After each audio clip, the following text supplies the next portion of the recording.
Isang gabi ng pangako, naging gabi ng malupit na pagkanulo. Habang suot pa ni Tala ang kanyang puting belo, itinulak siya ni Adrian sa harap ng silid kung saan ang ibang babae ang nakahiga. Utang na dugo ang kasal na ito, ang bulong ng asawa. Pinunit ang kanyang puso sa gitna ng karangyaan. Sino ang tunay na kriminal? Ang amang pinararatangan o ang pamilyang nagkulong sa kanya sa impyernong ito? Abangan ang kanyang pagbangon mula sa malamig na abo. Mananatili ka bang biktima o magiging hukom ng sarili mong tadhana? Huwag mong isipin na pinakasalan kita dahil sa pag-ibig, Tala. Ang gabing ito ay hindi para sa atin, kundi para sa hustisya ng pamilya ko laban sa iyong ama. Isang pambayad lamang ang kasal na ito sa utang na dugo na iniwan ni Teodoro. Ang bawat salitang binitawan ni Adrian Monteverde ay tila mga palasong yelo na bumaon ng malalim sa puso ni Tala. Nakatayo siya sa gitna ng malamig na pasilyo ng Marangyang Monteverde Resort. Hawak ang isang tray ng mainit na tsa na may halong luya na sadyang itinimpla niya para sa kanyang biyenan na si Doña Esperanza. Sa kabila ng hapdi ng kanyang mga paa, dahil sa buong araw na pagsusuot ng matataas na sapatos, pinili pa rin ni Tala na magpakitang gilas bilang isang masunuring manugang. Suot pa rin niya ang kanyang maputing gown. Ang tela nito ay marangya, ngunit tila naging isang mabigat na pasanin na unti-unting sumasakal sa kanyang paghinga. Adrian, anong ibig mong sabihin? Anong kasalanan ni Papa? Ang tinig ni Tala ay nanginginig, tila isang munting apoy na pilit na binubuhay sa gitna ng malakas na hangin. Ang tray sa kanyang kamay ay nagsimulang gumanit. Ang tasang porselana ay bahagyang tumatama sa platito na lumilikha ng isang marahan ngunit nakakabinging kurot sa katahimikan ng paligid. Hindi sumagot si Adrian. Sa halip, marahas niyang hinila ang makapal na kurtinang nakaharang sa malaking salaming pintuan ng presidential suite.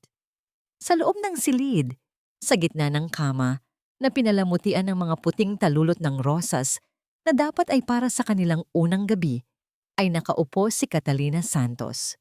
Nakasuot ang babae ng isang manipis na silk robe na tila naging isang mapait na paalala ng pagtataksil, at ang mapanuyang ngiti sa mga labi nito ay mas masakit pa kaysa sa anumang pisikal na sugat. Ang pamilya Reyes ay sisirain ko, Tala. Gaya ng pagkasira ng buhay ng aking ama, dahil sa kasinungalingan ng iyong pamilya. Pagpapatuloy ni Adrian habang ang kanyang mga mata ay nananatiling kasing lamig ng semento, walang bakas, ng lalaking nangako sa kanya sa harap ng altar kanina lamang. Magsilbi ka bilang asawa sa pangalan lamang para sa mata ng publiko, ngunit sa loob ng mansyong ito, wala kang puwang. Ang puso ko at ang gabing ito ay pag-aari ni Catalina. Naramdaman ni Tala ang biglang paglamig ng kanyang mga daliri hanggang sa tuluyan ng mabitawan ng kanyang mga kamay ang tray. Ang mga kagamitan ay bumagsak sa malambot na alpombra nang walang anumang ingay, ngunit ang mainit na tsa ay mabilis na kumalat, tila isang madilim na mantsa ng kabiguan na dahan-dahang nilalamon ang puting tela ng kanyang laylayan. Ang kanyang lalamunan ay nanikip. Tila may isang malaking bara na pumipigil sa anumang sigaw o hikbi na nais kumawala. Nais niyang tumakbo, nais niyang magmakaawa, ngunit ang kanyang katawan ay naging tila isang estatwa ng pait at kahihiyan habang tinitingnan niya ang kanyang gintong singsing na kumikinang sa ilalim ng madilim na ilaw ng pasilyo. Hindi na ito simbolo ng walang hanggang pangako. Ito ay naging isang marka ng pagkakabilanggo sa isang mundong punong-puno ng paghihiganti. Sa gitna ng luho at yaman ng mga Monteverde, tumayo si Tala na mag-isa. Vovaw sa sarili na ang bawat patak ng kanyang luha ay magiging lason na unti-unting lulunod sa mga taong nagnanais siyang wasakin. Hanggang kailan kayang tiisin ng isang pusong nagmamahal ang bigat ng isang kasalanang hindi naman siya ang may gawa? At kailan magsisimulang maging sapat ang sarili niyang halaga sa harap ng mga taong itinuturing lamang siyang pambayad sa isang madilim na nakaraan? Ang isang babaeng Monteverde ay hindi lumalabas ng bahay na may bakas ng luha sa kanyang mga pisngi, Tala. Alalahanin mo, ang bawat hakbang mo ay bitbit ang pangalan ng pamilyang nagligtas sa inyo mula sa kahihiyan. Ang tinig ni Doña Esperanza ay dumaong sa pandinig ni Tala, kasabay ng pagtama ng sikat ng araw sa malaking bintana ng silid, ngunit walang init na hatid ang liwanag na ito. Maaga pa lamang ay nagtangka na si Tala na lisanin ang mansyon upang puntahan ang kanyang ama. Ngunit bago pa man niya mahawakan ang seradura ng malaking pintuan sa ibaba, ay naroon na ang dalawang lalaking nakasuot ng barong na humarang sa kanyang daraanan. Ang bawat paggalaw niya ay tila binabantayan, ang bawat hininga niya ay tila sinusukat ng mga pader ng gintong kulungang ito. Mawalang galang na po, Doña Esperanza, ngunit kailangan kong makita si Papa. Ang tugon ni Tala, habang pilit niyang pinapatatag ang kanyang boses, bagaman sa loob niya ay tila may isang malaking bahagi ng kanyang pagkatao ang dahan-dahang gumuguho. Ang kanyang mga kamay ay mahigpit na nakakapit sa strap ng kanyang bag, sapat na upang mamuti ang kanyang mga kuko sa tindi ng pagpigil sa emosyon. Lumapit ang matanda sa kanya. Ang bawat hakbang ay may kasamang tunog ng mamahaling alahas na nagbabanggaan sa kanyang mga braso na lumilikha ng isang marangyang himig na puno ng pananakot. Huwag kang maging walang utang na loob, Hija. Huwag mong kalimutan na kung hindi dahil sa amin, matagal na sanang nabulok ang pangalan ng iyong ama sa mga pahayagan. Kami ang nagbigay sa inyo ng pagkakataong mabuhay ng marangal. Ang tanging hinihingi ko ay ang iyong kooperasyon at pananatili sa tabi ni Adrian. Ang salitang utang na loob ay tila isang kadena na mas humigpit sa leeg ni Tala. Alam niya ang sining ng pagmamanipula ng isipan dahil yun ang kanyang propesyon, ngunit iba ang pakiramdam kapag ang biktima ay ang sarili mo. Pakiramdam niya ay isa siyang kriminal na pinarurusahan sa isang silid na walang bintana, kung saan ang bawat pader ay may nakapintang mukha ng kabutihan, ngunit ang sahig ay punong-puno ng mga patibong. Sa hapagkainan ng almusal, ang silya na dapat ay para sa kanya ay inuukupan na ni Catalina.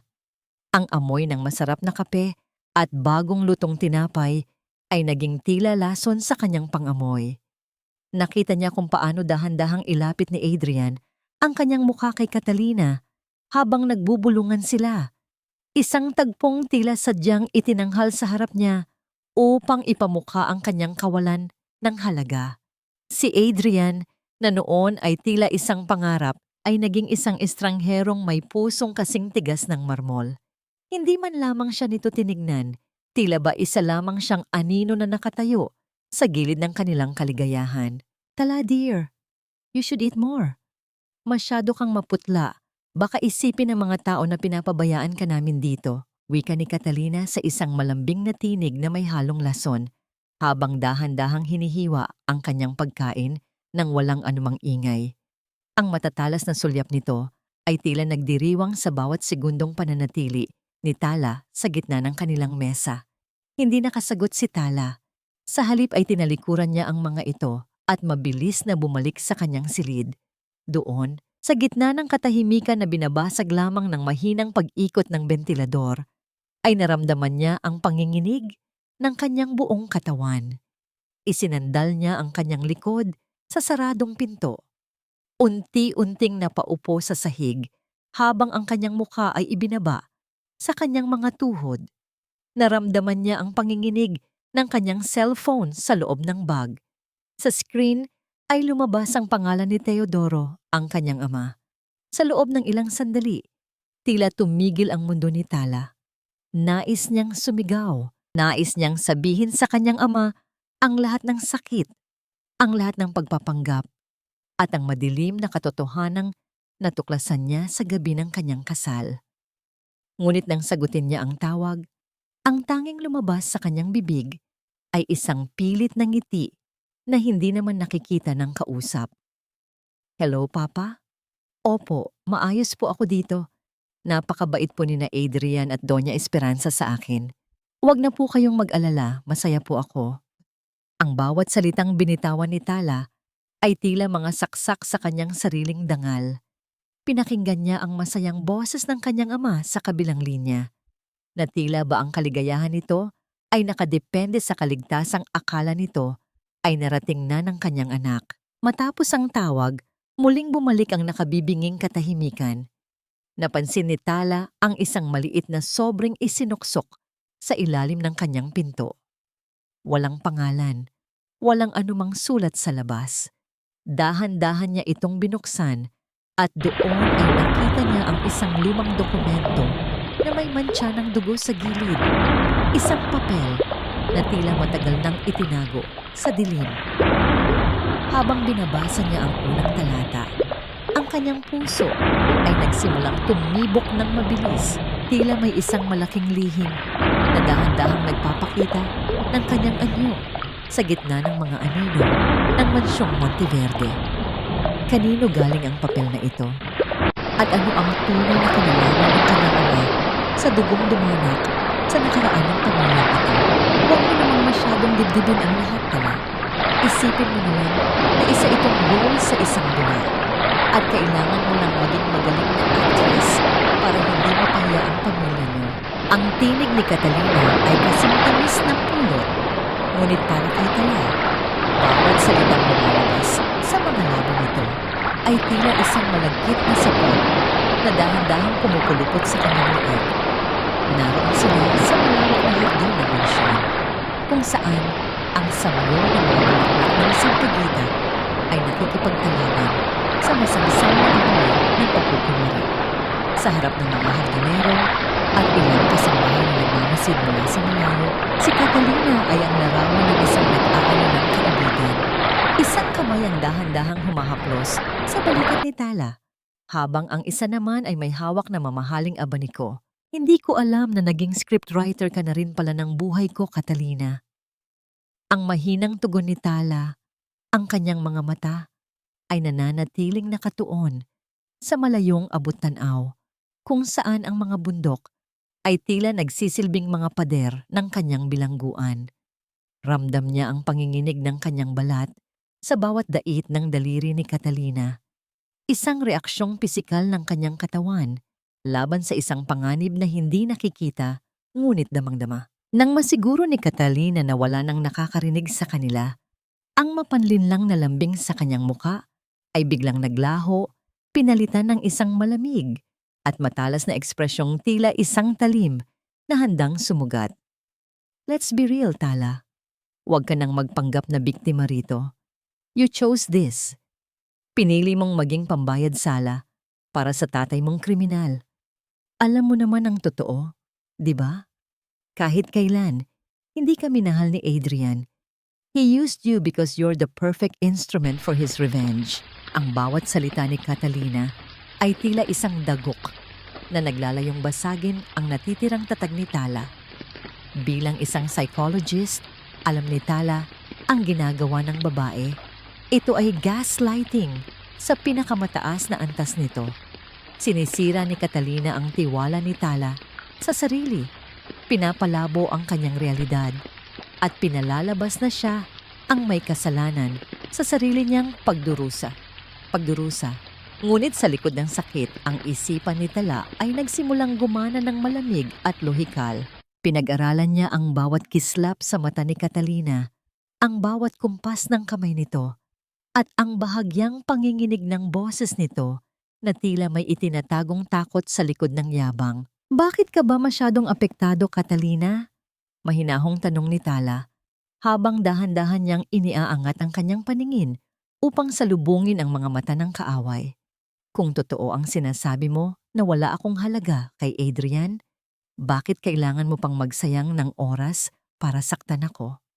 Unless, natatakot ka na baka isang araw, ma-realize niya na ang babaeng mahal niya ay hindi ang katulad mo. Isang mabilis na pagbabago ang dumaan sa mukha ni Catalina, isang kombinasyon ng galit at pagkagulat. Sa tindi ng kanyang emosyon, hindi niya napansin ang bahagyang pagbuka ng kanyang silk robe, at doon ay nahagip ng paningin ni Tala ang isang bagay na nagpatigil sa tibok ng kanyang puso. Isang kwintas na ginto May pendant na hugis selyo ng pamilya Monteverde ang nakasabit sa leeg ni Catalina. Hindi lamang ito basta alahas. Ito ang personal na selyo ni Don Roberto, ang yumaong ama ni Adrian na ayon sa kwento ay nawala kasabay ng kanyang pagkamatay. Saan mo nakuha yan? Ang tanong ni Tala. Ang kanyang tinig ay naging isang pabulong na puno ng pagduda.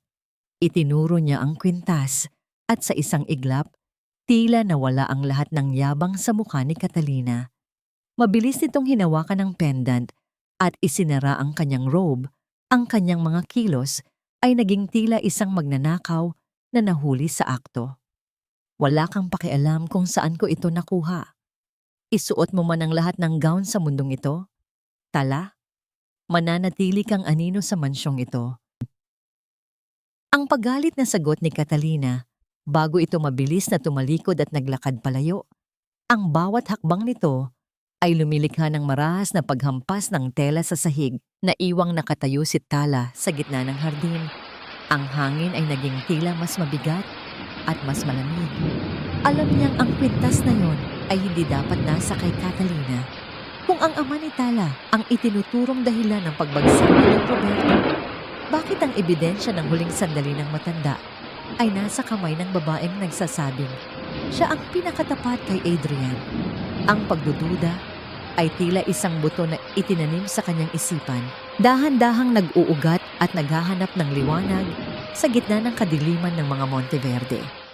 Sino ba talaga ang pumatay sa ama ni Adrian at anong papel ang ginagampanan ni Catalina sa madugong nakaraang ito na unti-unti nang humahalukay sa katahimikan ng kasalukuyan? Ang mga pader ng mansyong ito ay may mga mata, Tala.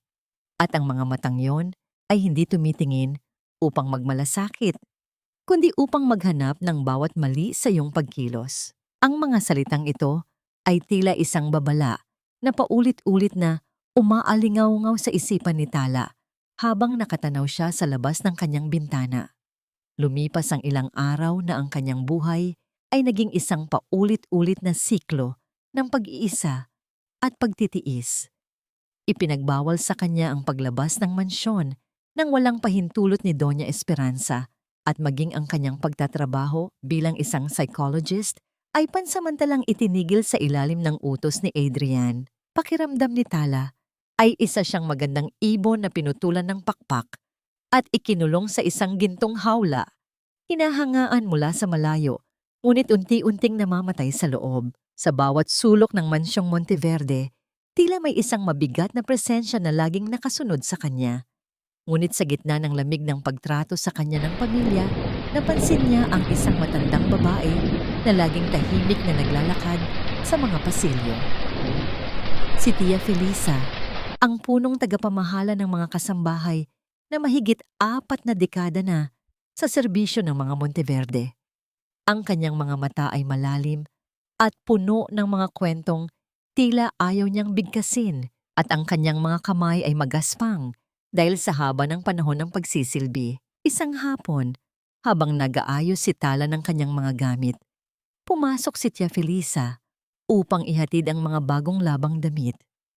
Walang kibo ang matanda, tila isang anino na gumagalaw sa loob ng silid. Ngunit nang ilapag niya ang mga damit sa ibabaw ng kama, naramdaman ni Tala ang isang mabilis na pagdait ng palad ng matanda sa kanyang kamay. Sa isang iglap, isang maliit at lukot na papel ang naiwan sa palad ni Tala. Hindi tumingin si Tia Felisa. Patuloy lang siya sa kanyang ginagawa. Ang kanyang mukha ay nanatiling blangko, gaya ng isang pader na bato. Nang masiguro niyang walang nakatingin, mabilis siyang lumabas ng silid. Ang marahang paghila ng kanyang tsinelas sa sahig ay tila isang bulong na naglalaho sa katahimikan. Dahan-dahang binuksan ni Tala ang papel. Ang mga letra ay tila isinulat sa pagmamadali. Pumunta ka sa kusina kapag ang lahat ay mahimbing na ang tulog. Mag-ingat sa mga anino. Ang bawat oras na lumipas hanggang sa sumapit ang hating gabi ay naging tila isang taon para kay Tala.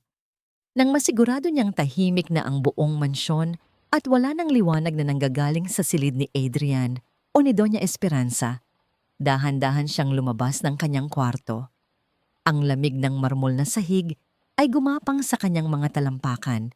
Isang sensasyong nagpapatindi sa kanyang kaba. Ang bawat pagpintig ng kanyang puso ay tila isang marahas na paghampas ng alon sa kanyang dibdib. Sa gitna ng madilim na kusina, nakita niya ang isang maliit na liwanag mula sa isang mitya ng kandila. Doon ay nakaupo si Tia Felisa, naghihintay sa tabi ng isang mainit na pugon. Nang makita niya si Tala, hindi siya ngumiti.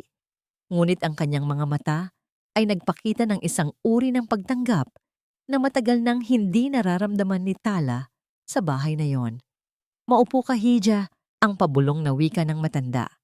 Alam kong hindi ka kumain ng maayos kaninang hapunan dahil sa presensya ng babaeng iyon. Inabot ni Tia Felisa ang isang pirasong pandesal na tila bagong hango pa sa pugon.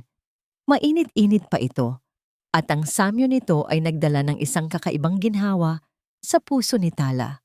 Sa simpleng pagkaing iyon, naramdaman ni Tala ang unang bakas ng tunay na pagkalinga sa gitna ng impyernong kanyang kinalalagyan. Ang init ng tinapay sa kanyang mga palad ay tila isang mensahe na hindi siya nag-iisa. Bakit niyo po ako tinutulungan, Tia Felisa? Tanong ni Tala habang dahan-dahang kinakagat ang tinapay. Ang kanyang boses ay tila isang marahang hangin ng nanggagaling sa kailaliman ng kanyang kaluluwa. Tumingin nang malalim ang matanda sa kanya. Dahil nakikita ko sa iyo ang isang taong matagal ko nang hindi nakikita sa mansyong ito. Isang pusong may dangal. At dahil alam ko ang totoo tungkol sa iyong ama, Tala. Alam ko ang nangyari noong gabing pumanaw si Don Roberto. Napatigil si Tala sa pagnguya. Ang kanyang buong katawan ay nanigas at ang hangin sa paligid ay tila naging mas masikip. Anong alam niyo po? Totoo bang may kasalanan si Papa? Huminga ng malalim si Tia Felisa. Ang kanyang mga mata ay tila bumalik sa isang madilim na alaala mula sa nakaraan. Ang iyong ama ay isang mabuting tao, ngunit ang kabutihan ay madaling gamitin bilang panakip sa kasalanan ng iba.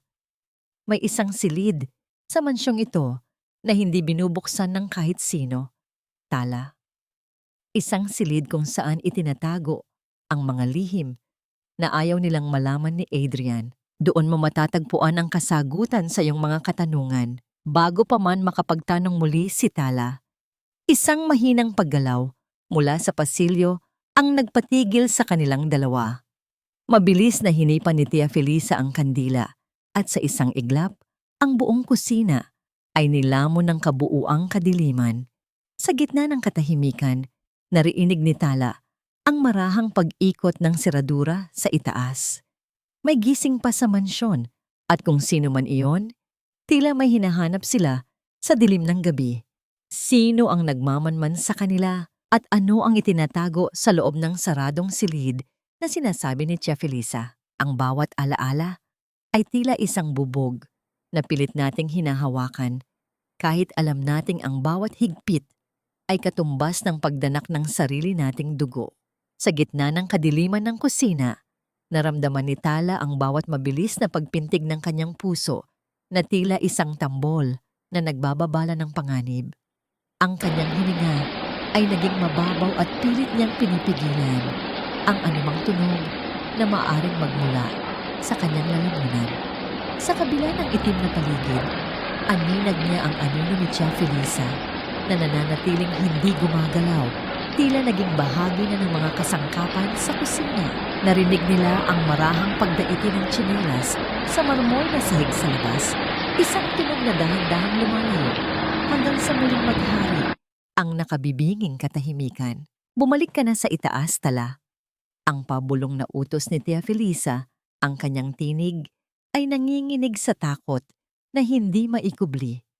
Hindi pa ito ang tamang panahon para sa lahat ng kasagutan. Mag-ingat ka sa bawat hakbang mo. Sa pagbalik ni Tala sa kanyang silid, hindi siya dumaan sa pangunahing hagdanan. Pinili niya ang madilim na pasilyo kung saan matatagpuan ang mga kwarto ng pamilya. Habang dumadaan siya sa harap ng silid ni Adrian, Napatigil siya. Mula sa bahagyang nakabukas na pinto, narinig niya ang isang ungol ng paghihirap. Hindi ito tunog ng galit, kundi isang hikbi ng isang taong naliligaw sa gitna ng isang masamang panaginip. Dahan-dahang sumilip si Tala. Nakita niya si Adrian sa gitna ng malawak na kama. Ang kanyang katawan ay basang-basa ng pawis at ang kanyang mga kamay ay mahigpit na nakakapit sa kumot. Tila may pilit siyang inaabot sa kawalan. Bilang isang psychologist, alam ni Tala ang mga senyales ng post-traumatic stress. Ang bawat mabilis na pagtaas-baba ng dibdib ni Adrian at ang panginginig ng kanyang mga labi ay nagpapakita ng isang sugat sa kaluluwa na hindi kayang gamutin ng yaman o kapangyarihan. Sa sandaling iyon, ang galit ni Tala ay panandaliang napalitan ng isang malalim na pag-unawa. Ang lalaking nagpahirap sa kanya ay isa ring biktima. Isang biktima ng isang kwentong pilit na itinanim sa kanyang isipan mula pa noong bata siya. Kinabukasan, habang ang buong mansyon ay abala sa paghahanda para sa isang pagtitipon, nagkaroon ng pagkakataon si Tala na pumasok sa library. Sa gitna ng mga naglalakihang istante ng mga lumang libro, nakahanap siya ng isang luma at maalikabok na photo album. Sa loob nito, nakita niya ang isang larawan na tila kinuha mahigit 20 taon na ang nakalilipas. Naroon ang kanyang ama, si Teodoro, kasama ang ama ni Adrian na si Don Roberto. Sila ay magkayakap, tumatawa sa harap ng isang bagong bukas na warehouse. Ang kanilang mga muka ay puno ng pag-asa at tunay na pagkakaibigan. Dahan-dahang hinaplos ni Tala ang mukha ng kanyang ama sa larawan. Ang kislap sa mga mata ni Teodoro noong panahong iyon ay malayo sa lungkot na nakikita niya ngayon sa ospital. Ito ang kanyang golden moment. Ang muling pagkonekta sa isang panahon kung saan ang dangal ay hindi pa kinukwestiyon at ang pagkakaibigan ay hindi pa nababahiran ng dugo. Anong ginagawa mo rito? Ang malamig na tinig ni Adrian ay nagpabalik kay Tala sa realidad. Mabilis niyang isinara ang album, ngunit huli na ang lahat. Nakatayo si Adrian sa pintuan. Ang kanyang mga mata ay naniningkit sa suspisya. Lumapit ito sa kanya. Ang bawat hakbang ay tila isang pag-angkin sa espasyo ng silid. Wala kang karapatang hawakan ang mga gamit sa bahay na ito. Ang bulyaw ni Adrian, ngunit sa pagkakataong ito, napansin ni Tala ang bahagyang pamumula ng mga mata nito. Isang bakas ng kanyang masamang panaginip kagabi. Ang mga alaala rito ay hindi para sa isang katulad mo. Adrian, nakita ko ang larawan ni na Papa at ng iyong ama. Mahinahong wika ni Tala, pilit na hindi nagpapakita ng takot. Hindi sila magkaaway, sila ay magkaibigan. Bakit mo pinaniniwalaan ang isang kwentong sumisira sa kanilang dalawa? Isang marahas na tawa ang kumawala sa mga labi ni Adrian, isang tawang puno ng pait. Kaibigan? Ang kaibigan ba ay nagnanakaw ng pondo na dapat ay para sa kinabukasan ng kumpanya? Ang kaibigan ba ay nananahimik habang bumabagsak ang pamilya ng kanyang kasosyo? Huwag mong gamitin ang profession mo para basahin ang isip ko, Tala. Hindi ka magtatagumpay. Sa tindi ng galit ni Adrian, mabilis siyang tumalikod upang lumabas ng library. Sa kanyang pagmamadali, nasagi ng kanyang siko ang isang folder na dala-dala niya.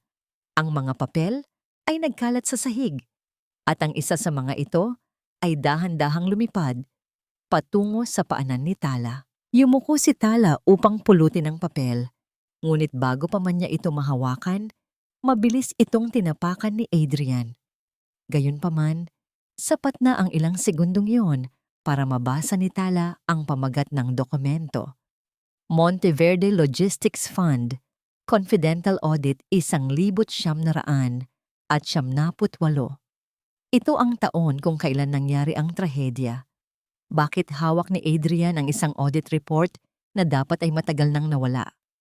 At bakit tila naging tarantado ang kanyang kilos nang makita niyang tinitignan ito ni Tala? Ang lamat sa alaala ni Adrian ay nagsisimula ng magpakita at ang katotohanan ay tila isang bagyong dahan-dahang nabubuo sa abot tanaw. Ang amoy ng gamot na humahalubilo sa singaw ng mainit na panahon at ang mahinang pag-ikot ng mga kalawanging electric fan ay naging pamilyar na musika sa bawat pasilyo ng pampublikong ospital. Para kay Tala, ang bawat hakbang niya sa maputlang semento ay tila isang pagbabalik sa realidad na malayo sa kumikinang ngunit madilim na mundo ng mga Monteverde. Pinayagan siya ni Adrian na bumisita sa loob ng 2 oras, ngunit ang bawat minuto ay binabantayan ng isang tauhang nakatayo sa labas ng pintuan. Tila ba isang bilanggo na binigyan lamang ng sandaling laya. Nang makita niya ang kanyang ama sa dulo ng ward, tila may isang malaking kamay na pumiga sa puso ni Tala. Si Teodoro, ang matikas na professor na kilala sa kanyang talino at prinsipyo, ay nakahiga ngayon sa isang manipis na kutsyon. Ang kanyang mga pisngi ay tila lumubog at ang kanyang balat ay naging kasing putla ng mga luma at gasgas na pader ng ospital. Ang bawat paghinga nito ay mabigat at may kasamang mahinang panginginig ng kanyang mga balikat. Papa, ang pabulong na tawag ni Tala habang dahan-dahan niyang hinahawakan ang tuyo at magaspang na palad ng kanyang ama. Ang init ng balat ni Teodoro ay tila isang mitya ng kandilang unti-unti nang nauubos, ngunit nang imulat nito ang kanyang mga mata, isang munting kislap ng galak ang sumilay sa gitna ng kanyang paghihirap. Tala, anak ko, ang nanghihinang sagot ni Teodoro. Pilit itong bumangon, ngunit agad ding napasandal dahil sa panghihina. Bakit ka na parito? Maayos ba ang kalagayan mo sa mansyon? Hindi ka ba pinapabayaan ni Adrian? Ang mga tanong ng kanyang ama ay naging tila mga muikim na tumutusok sa budhi ni Tala. Paano niya sasabihin ang totoo? Paano niya aaminin na ang gabing dapat ay simula ng kanyang kaligayahan ay naging simula ng kanyang pagdurusa? Sa halip na magsumbong, pilit nang ngumiti si Tala at dahan-dahang inayos ang kumot ng kanyang ama. Ang bawat galaw niya ay puno ng pag-iingat na tila ba isang babasaging kristal ang kanyang inaalagaan. Opo, Papa, maayos po ang lahat. Masyado lang pong abala sa kumpanya kaya ngayon lang ako nakadalaw ng matagal. Ang pagsisinungaling ni Tala, bagaman ang kanyang lalamunan ay naninikip sa bawat salitang lumalabas. Huwag niyo na po akong alalahanin. Ang isipin niyo ay ang pagpapagaling niyo. Huminga ng malalim si Teodoro, isang buntong hiningang puno ng bigat ng nakaraan. Huwag kang mag-alala sa akin, anak. Masanay na ako sa hirap. Ang mahalaga sa akin ay ang iyong kaligayahan. Alam kong hindi naging madali ang lahat para sa'yo dahil sa mga paratang sa akin. Pero masaya akong nakita kitang ligtas sa piling ng mga Monteverde. Sila ang tanging paraan para mabigyan ka ng buhay na karapat-dapat sa'yo. Ito ang heart-piercing needle, ang marinig mula sa kanyang ama na ang impyernong kanyang kinalalagyan ay itinuturing nitong isang ligtas na kanlungan. Hindi alam ni Teodoro na ang kanyang kaligtasan ang ginagamit na panakot upang manatiling sunod-sunuran si Tala. Pakiramdam ni Tala ay dinudurog ang kanyang pagkatao. Ang kanyang ama ay handang magtiis sa masikip at mainit na ospital basta't alam nitong maayos ang kanyang anak, habang ang anak naman ay handang mabilanggo sa mansyon basta't ligtas ang kanyang ama. Habang hinihimas ni Tala ang buhok ng kanyang ama, napansin niya ang isang maliit na pasa sa braso nito, tila bakas ng isang marahas na pagkakahawak. Papa, saan galing ito? Ang tanong niya.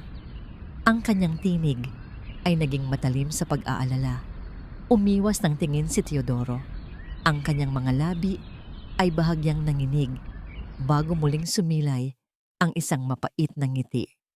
Wala ito, anak. Siguro ay sa pagkuha lang ng dugo kanina. Huwag mo nang pansinin. Ngunit alam ni Tala ang mukha ng takot. Bilang isang psychologist, nakita niya ang pag-iwas ng kanyang ama, ang paraan ng pagtikom ng mga kamao nito. May isang bagay na hindi sinasabi si Teodoro At ang bagay na yon ay tila konektado sa mga taong nagmamanman sa kanila mula sa labas. Sa sandaling iyon, ang lungkot ni Tala ay napalitan ng isang nagpupuyos na galit.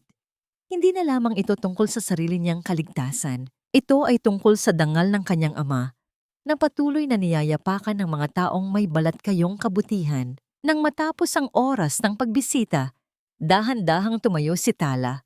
Pinanood niya ang kanyang ama na muling pumikit dahil sa pagod.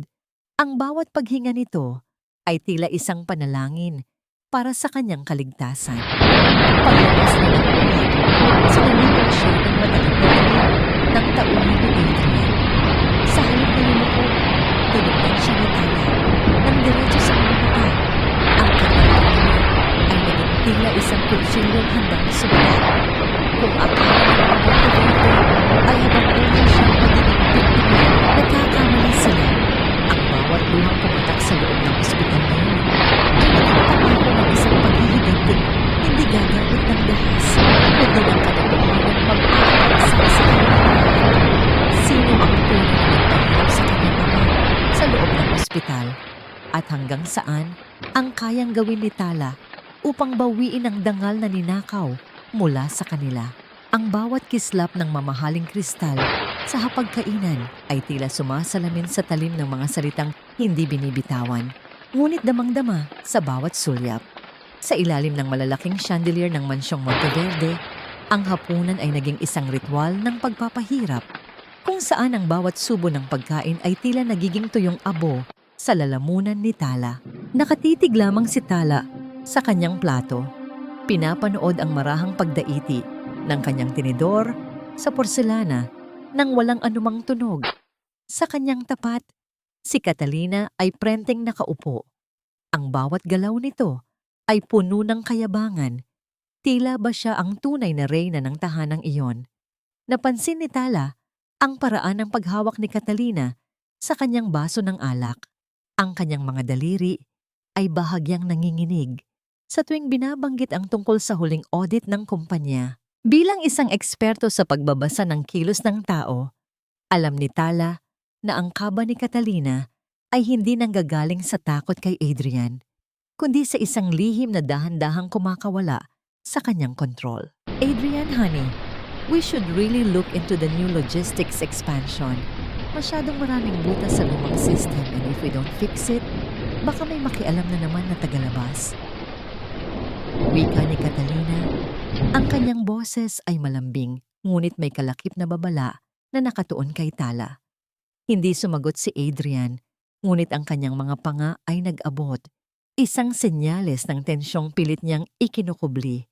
Sa kabilang dulo ng mesa, si Doña Esperanza ay nanatiling tuwid ang pagkakaupo. Ang kanyang mukha ay tila isang maskara ng perpeksyon na walang anumang emosyon. Matapos ang hapunan, sa gitna ng madilim na pasilyo patungo sa kanyang silid, hinarang ni Catalina si Tala. Ang samyo ng matapang na pabango nito ay tila sumasakal sa hangin. You think you're smart, don't you? Nakita kita sa library kanina, Tala. Huwag mong isipin na ang pagiging psychologist mo ay magagamit mo laban sa akin. Dahan-dahang inilabas ni Catalina ang isang makapal na dokumento mula sa kanyang folder. Isang post-nuptial agreement. Pirmahan mo ito.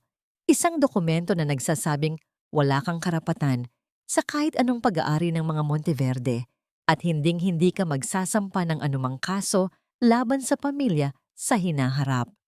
Natawa ng bahagya si Tala, isang tawang puno ng pait at tapang. At bakit ko gagawin yon, Catalina? Natatakot ka ba na baka mahanap ko ang perang kinupit nyo mula sa kumpanya? Sa isang iglap, ang mukha ni Catalina ay naging tila isang halimaw. Hinawakan niya ng mahigpit ang braso ni Tala. Ang kanyang mga kuko ay tila ba gustong bumaon sa balat nito. Huwag mo akong hamunin, Tala. Isang tawag ko lang sa ospital at masisiguro kung ang tatay mo ay hindi na aabutan ng bukas. Isipin mo ang papa mo. Isang saksak lang ng maling gamot sa kanyang swero at lahat ng paghihirap niya ay matatapos na. Pipirma ka o ililibing mo ang ama mo sa susunod na linggo. Ang bawat salita ni Catalina ay tila isang marahas na hampas ng daluyong sa dibdib ni Tala. Ang kanyang ama, ang tanging natitirang kayamanan sa kanyang buhay, ay ginagamit na naman bilang pain. Naramdaman ni Tala ang panlalamig ng kanyang buong pagkatao, ang panginginig ng kanyang mga tuhod na tila anumang sandali ay bibigay. Ito ang tunay na mukha ng kasamaan. Ang taong kayang pumatay ng buhay at dangal para lamang sa sariling ambisyon. Nasa kamay mo ang panulat, Tala. Pumili ka, ang iyong kalayaan at kayabangan, o ang huling hininga ng iyong ama, ang huling bulong ni Catalina, bago nito binitiwan ang braso ni Tala at iniwan siyang nakatayo sa dilim. Naiwang mag-isa si Tala sa pasilyo, ang dokumento sa kanyang paanan ay tila isang hatol ng kamatayan. Ang kanyang isipan ay naglalakbay sa pagitan ng pag-ibig sa kanyang ama at ang katarungang matagal na niyang hinahangad. Sa gitna ng gipit na kalagayan, isang tanong ang bumabalot sa kanyang puso. Hanggang saan ang kaya niyang isakripisyo para sa kaligtasan ng taong nagbigay sa kanya ng buhay? At meron pa bang paraan upang matalo ang isang kalaban na walang budhi? Ang kalayaan ay tila isang estranghero na minsan mo lang makatagpo sa gitna ng mataong kalsada. Isang panandaliang pagkakataon na huminga bago muling hilahin pabalik sa dilim. Para kay Tala, ang bawat sandali sa labas ng mansyong Monteverde ay tila isang hiram na buhay.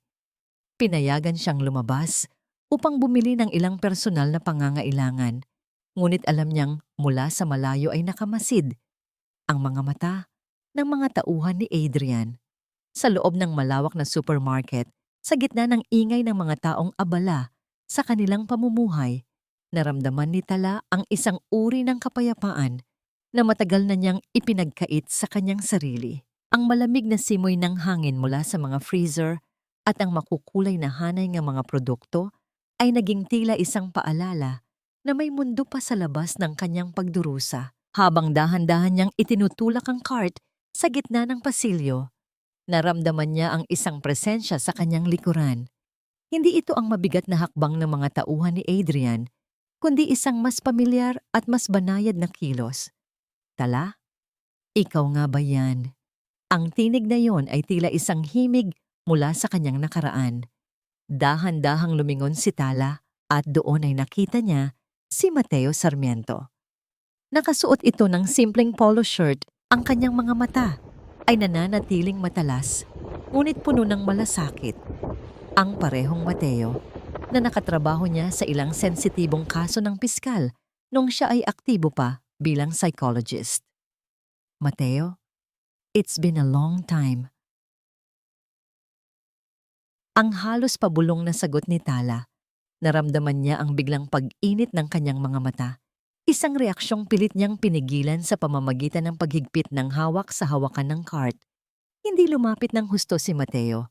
Alam niyang may mga matang nakamasid. Sa halip, kumuha ito ng isang lata ng kape sa shelf na malapit kay Tala at nagkunwaring binabasa ang label nito. I heard about the wedding, Tala, at balita ko rin ang nangyari sa papa mo. Hindi ako naniwala sa mga lumabas na balita. I know your father. And I know you. Maraming salamat, Mateo, pero mahirap ipaliwanag ang lahat ngayon. Tugon ni Tala habang ang kanyang paningin ay nananatili sa mga produkto sa kanyang harap. The Monteverdes. They are powerful. Mas malalim ang gulo kaysa sa iniisip nyo. Alam ko, ang seryosong sagot ni Mateo. Ang kanyang boses ay naging tila isang marahang bulong na para lamang sa pandinig ni Tala. Bilang independent financial investigator, may ilang kliyente akong nagpapatulong sa mga nawawalang pondo ng Monteverde Group. Tala, hindi ka okay. Nakikita ko sa mga mata mo ang pagod ng isang taong nakikipagdigma sa sarili niyang tahanan. Hayaan mong tulungan kita. Naramdaman ni Tala ang isang munting liwanag ng pag-asa na muling nag-aapoy sa kanyang dibdib. Paano? Binabantayan nila ang bawat kilos ko. Ang bawat tawag, ang bawat mensahe ay dumadaan sa kanila. Dahan-dahang inilapag ni Mateo ang lata ng kape at sa tabi nito ay may iniwan siyang isang maliit na sticky note na nakatupi ng maliit. Huwag kang gagamit ng sarili mong phone. May iniwan akong maliit na package sa ilalim ng bench malapit sa entrance ng ospital ng papa mo. Isang burner phone at ang initial na resulta ng investigasyon ko tungkol sa kumpanya ni Catalina. Trust me, Tala, you are not alone in this fight. Bago pa man makapagsalita si Tala, naramdaman niya ang paglapit ng isa sa mga tauhan ni Adrian mula sa kabilang dulo ng pasilyo. Sa isang iglap, tumalikod si Mateo at naglakad palayo nang hindi na muling tumingin. Tila isang estrangherong dumaan lamang sa gitna ng maraming tao. Mabilis na kinuha ni Tala ang maliit na papel at isinilid ito sa loob ng kanyang palad. Ang kanyang balat ay tila nasusunog sa tindi ng kaba. Nang makalapit ang tauhan ni Adrian, nahanap ni Tala ang lakas na tumayo ng tuwid. Ang kanyang mukha ay naging tila isang blangkong pader. Madam, tapos na po ba kayo? Kailangan na nating bumalik. Utos po ni Doña Esperanza, ang malamig na wika ng lalaki. Tapos na ako. Ang maikling sagot ni Tala. Habang naglalakad siya patungo sa parking lot, naramdaman ni Tala ang bigat ng lihim na daladala niya. Mateo was always sharp, but there was something in his eyes. Isang uri ng determinasyon na tila may personal na dahilan din siya sa paghabol sa mga Monteverde. Bakit ganoon na lamang ang kagustuhan ni Mateo na tulungan siya? At ano ang mga dokumentong sinasabi nito na maglalantad sa tunay na kulay ni Catalina? Ang pakiramdam ng pagiging biktima ay dahan-dahang napapalitan ng pakiramdam ng isang mangangaso. Sa unang pagkakataon, matapos ang kanyang kasal, naramdaman ni Tala na mayroon na siyang sandata. Isang sandatang hindi nakikita, ngunit sapat upang buksan ang pintuan ng gintong kulungang kinasasadlakan niya. Ang bawat segundong lumilipas ay tila isang patak ng asidong dahan-dahang tumutunog sa kaluluwa ni Tala, habang ang bawat hininga niya ay nagiging tila isang matalim na bubog na sumusugat sa kanyang lalamunan. Ang balitang natanggap niya mula sa isang kapitbahay ay tila isang malakas na kidlat na gumuhit sa gitna ng kanyang katinuan. Ang maliit at tahimik na bahay ni Teodoro ay nilooban. Ang mga gamit ay nagkawatak-watak sa sahig at ang kanyang ama ay natagpuang walang malay dahil sa atake sa puso. Sa gitna ng malawak na salas ng mansyon, nanginginig ang buong katawan ni Tala habang nakaharap kay Adrian at Doña Esperanza. Ang kanyang mga mata ay puno ng pagsusumamo. Ang mga luha ay nagbabadyang pumatak, ngunit pilit niyang pinipigilan dahil sa tindi ng kaba at galit. Adrian, kailangan kong pumunta sa ospital. Nag-aagaw buhay si Papa. Ang nanghihinang pakiusap ni Tala. Ang kanyang tinig ay halos maglaho sa tindi ng emosyon. May mahalagang dinner tayo kasama ang mga board members, Tala. Hindi ka pwedeng umalis ng ganyan ng itsura. Baka kung ano pa ang isipin nila. Ang malamig na sagot ni Doña Esperanza habang dahan-dahang inaayos ang kanyang perlas na kwintas. Ang kawalan ng malasakit sa mukha ng matanda ay tila isang lason na mas lalong nagpabigat sa nararamdaman ni Tala. Tumingin si Tala kay Adrian, naghahanap ng kahit munting bakas ng pagkatao sa likod ng mga matang kasing tigas ng bato. Adrian, parang awa mo na. Tatay ko siya. Wala na siyang ibang kasama doon. Sa loob ng ilang sandali, naghari ang isang nakabibinging katahimikan. Nakita ni Tala ang bahagyang paggalaw ng mga panga ni Adrian, ang paraan ng paghigpit ng kanyang pagkakahawak sa baso ng alak hanggang sa mamuti ang kanyang mga kasukasuan. Sa kabila ng hiling ng kanyang ina, may isang bagay sa loob ni Adrian ang tila biglang nagising. Isang bahagi ng kanyang sarili na hindi pa tuluyang nilalamon ng hantong hali. Kunin mo ang gamit mo. Ihahatid kita. Ang maikling utos ni Adrian, isang desisyong nagdulot ng pagkagulat sa mukha ni Doña Esperanza. Ang biyahe patungo sa ospital ay naging isa sa pinakamahabang sandali sa buhay ni Tala. Sa loob ng sasakyan, tanging ang mahinang panginginig ng makina at ang mabilis na pagdaan ng mga ilaw ng lungsod sa bintana ang nagbibigay ng buhay sa katahimikan. Ito ang kanilang golden moment, isang sandali kung saan ang galit at paghihiganti ay pansamantalang natabunan ng isang hindi maipaliwanag na tensyon.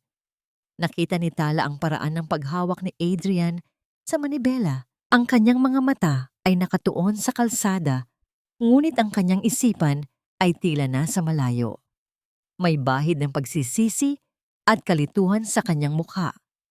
Tila ba sa unang pagkakataon ay napagtanto niyang ang babaeng katabi niya ay hindi lamang isang instrumentong pambayad sala, kundi isang tao ring nasasaktan.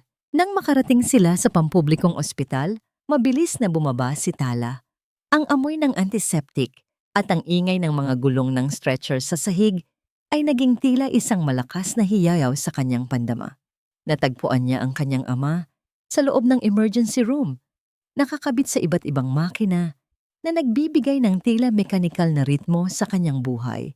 Ang mukha ni Teodoro ay mas maputla kaysa sa huling pagkakataon na nakita niya ito, at ang bawat paghinga nito ay tila isang pakikipaglaban sa kamatayan. Naramdaman ni Tala ang presensya ni Adrian sa kanyang likuran.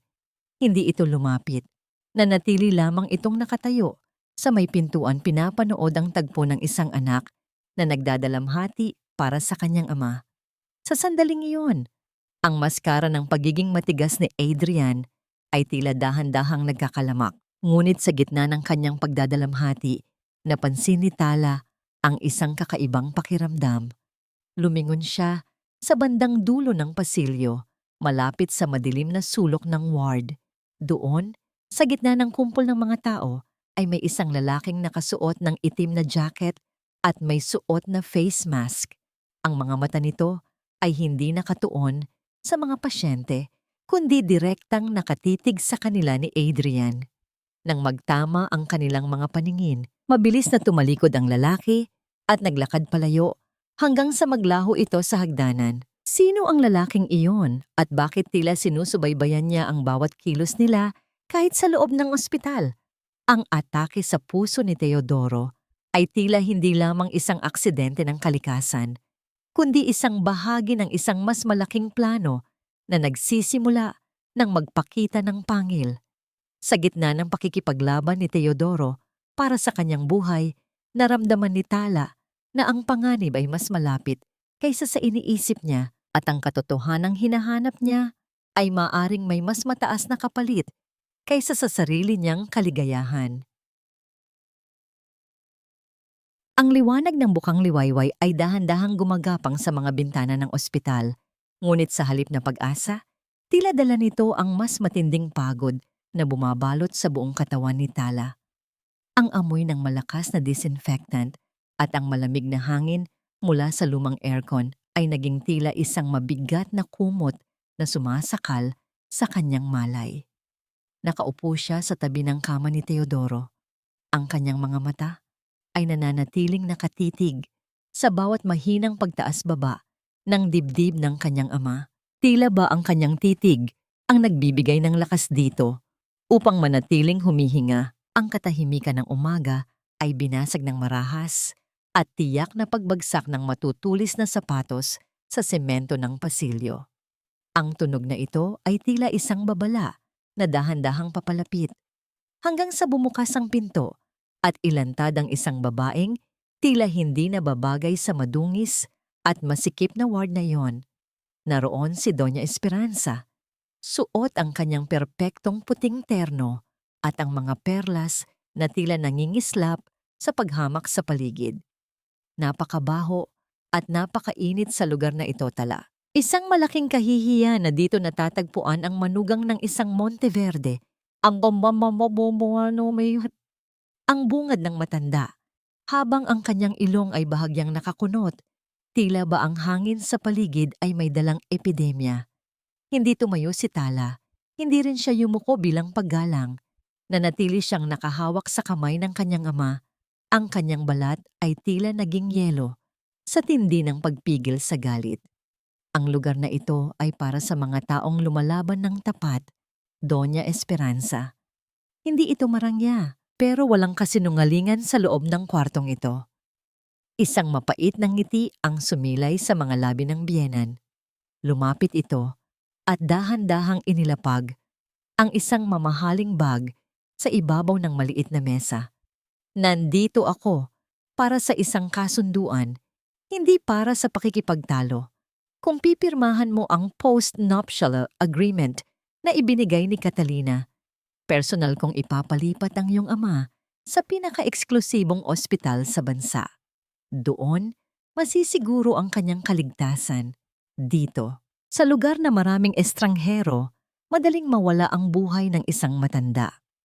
Ang bawat salita ay tila isang lason na dahan-dahang ibinubuhos sa tenga ni Tala.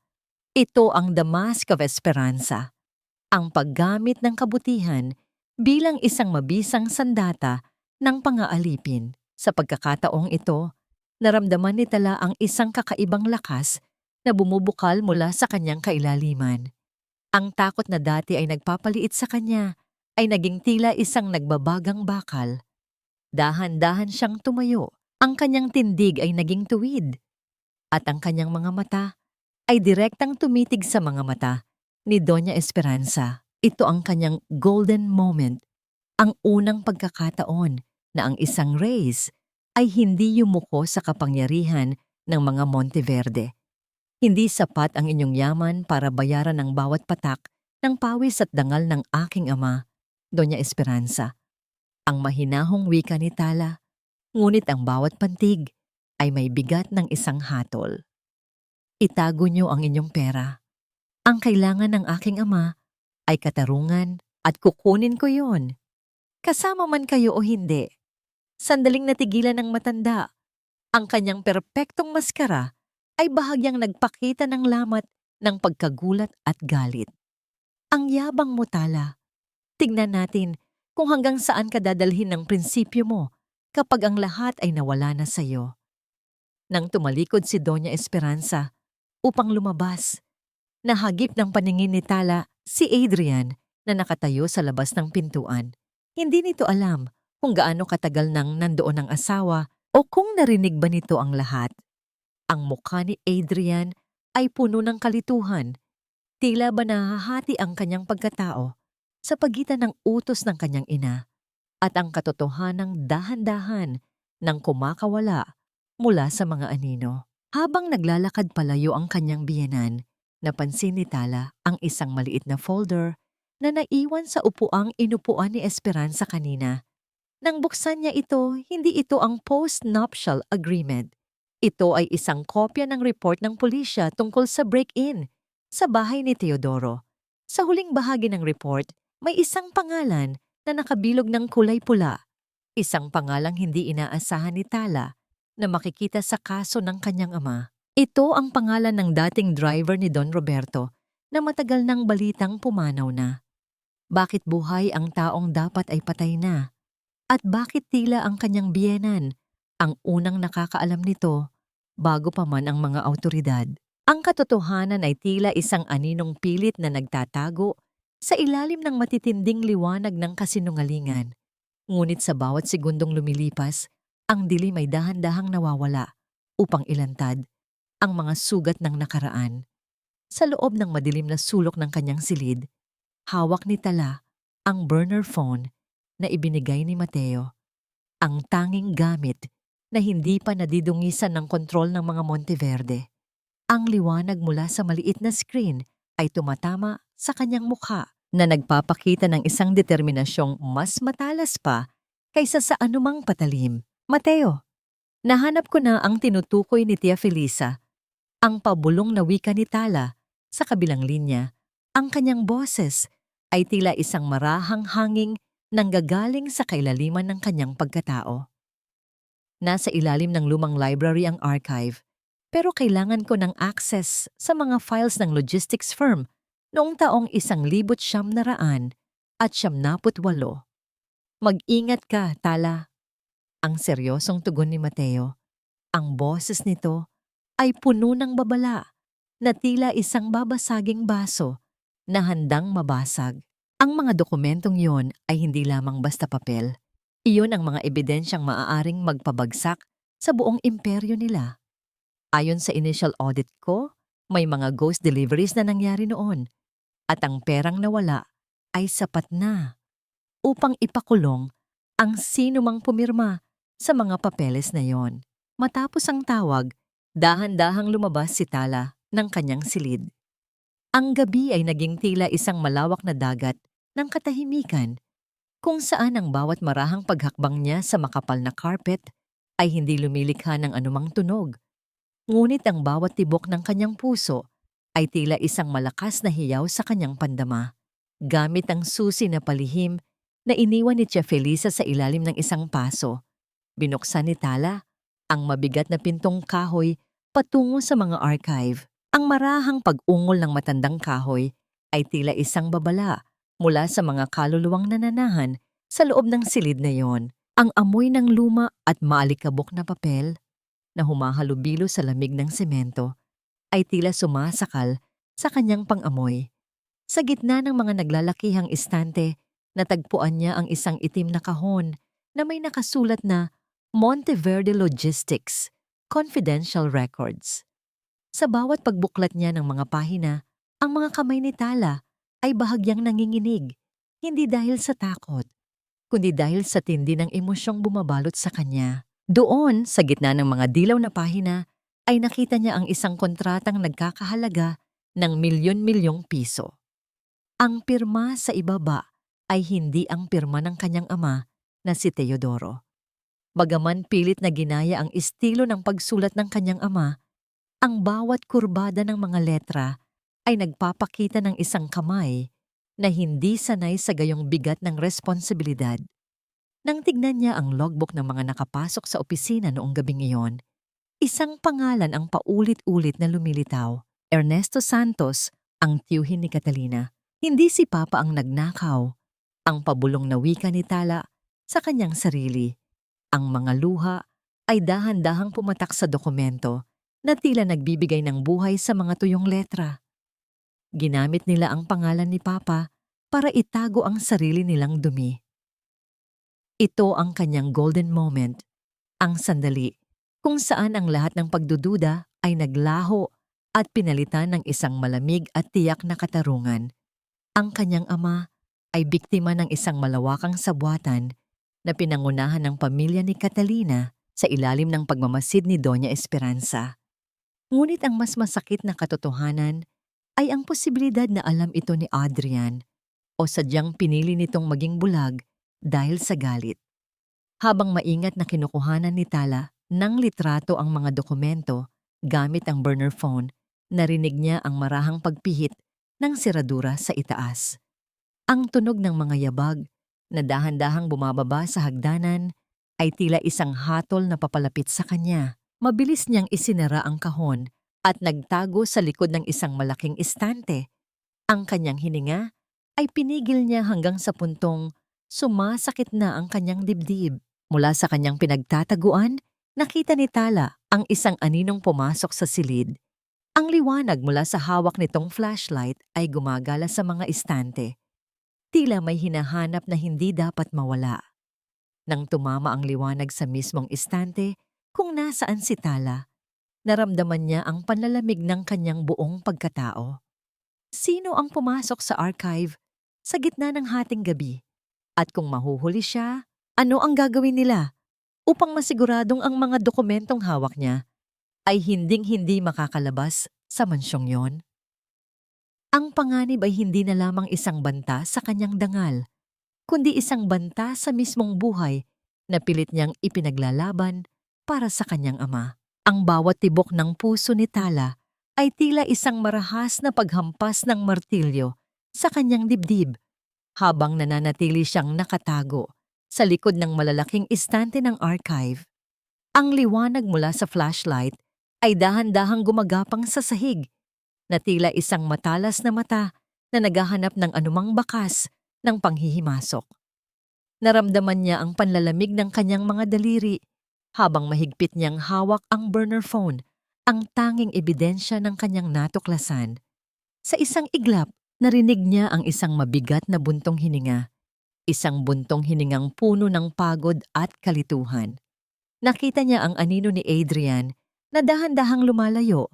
Ang kanyang mga hakbang ay tila walang patutunguhan hanggang sa tuluyan na itong lumabas ng silid. Nakahinga ng maluwag si Tala. Ngunit ang kanyang isipan ay nanatiling puno ng mga katanungan. Bakit naroon si Adrian sa gitna ng gabi? Naghahanap din ba siya ng katotohanan? O pilit niyang tinitiyak na ang mga lihim ng pamilya ay mananatiling nakabaon sa limot? Kinabukasan, ang mansyong Monteverde ay nabalot ng isang kakaibang katahimikan. Si Tia Felisa, ang matandang nagsisilbing sandigan ni Tala, sa loob ng bahay ay biglang dinapuan ng matinding lagnat. Sa halip na hayaan ng mga ibang kasambahay na mag-asikaso, pinili ni Tala na siya mismo ang mag-alaga sa matanda. Sa maliit at payak na kwarto ni Felisa sa likod ng mansyon, dahan-dahang pinupunasan ni Tala ang noo ng matanda gamit ang basang bimpo. Ang bawat galaw niya ay puno ng lambing, ang kanyang mga mata ay nagpapakita ng isang uri ng pagkalinga na hindi kayang bayaran ng anumang yaman. Hindi niya alam na sa labas ng pintuan nakatayo si Adrian. Pinapanood niya ang bawat kilos ni Tala, ang paraan ng pag-aayos nito ng kumot ni Felisa, ang mahinang pag-awit nito ng isang lumang himig upang patulugin ang matanda, at ang pagtulo ng isang butil ng luha sa mga pisngi ni Tala na agad din nitong pinunasan. Sa sandaling iyon, ang pader ng hantong-hali na itinayo ni Adrian sa loob ng maraming taon ay nagsimulang magpakita ng mga lamat. Ang babaeng nasa harap niya ay hindi ang anak ng isang magnanakaw. Siya ay isang kaluluwang puno ng pag-ibig at malasakit, isang imaheng malayo sa kwentong itinanim ng kanyang ina sa kanyang isipan. Adrian! Ang mahinang tawag ni Tala nang mapansin niya ang asawa. Hindi siya tumayo. Nanatili siyang nakaupo sa tabi ng matanda. Kailangan niya ng gamot at kailangan niya ng pahinga, hindi ng utos. Dahan-dahang pumasok si Adrian. Ang kanyang tindig ay hindi na kasing tigas ng dati. Lumapit siya at tumingin sa natutulog na si Felisa. Siya ang nag-alaga sa akin nung bata pa ako. Nung pumanaw si Papa, siya lang ang tanging nakakausap ko tungkol sa mga pangarap ko. Ito ang kanilang golden moment, isang sandali ng pagbabahagi ng mga sugat ng kahapon. Ang tensyon sa pagitan nila ay tila dahan-dahang natutunaw, pinalitan ng isang marahang daloy ng emosyon na matagal nang ikinulong sa katahimikan. Sa unang pagkakataon, hindi sila magkaaway. Sila ay dalawang taong naghahanap ng kalinga sa gitna ng isang mundong puno ng pagkukunwari. Adrian, alam ko ang sakit na dala ng pagkawala, wika ni Tala, habang dahan-dahang inililigpit ang mga kagamitan. Pero ang sakit ay hindi dapat maging dahilan upang manakit ng iba. Ang iyong ama, sa tingin mo ba ay matutuwa siya sa nakikita niya ngayon? Hindi sumagot si Adrian.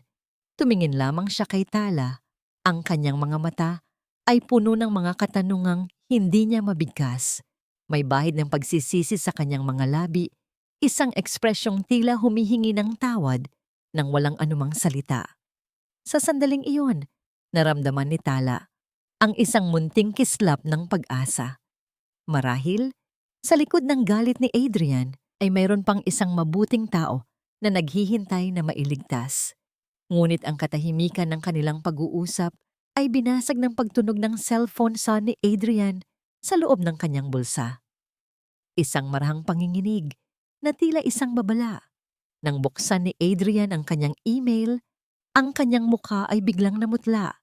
Ang kanyang mga kamay ay nagsimulang manginig habang binabasa ang isang mensahe mula sa isang hindi kilalang sender. Sa loob ng email ay may nakalakip na isang lumang litrato.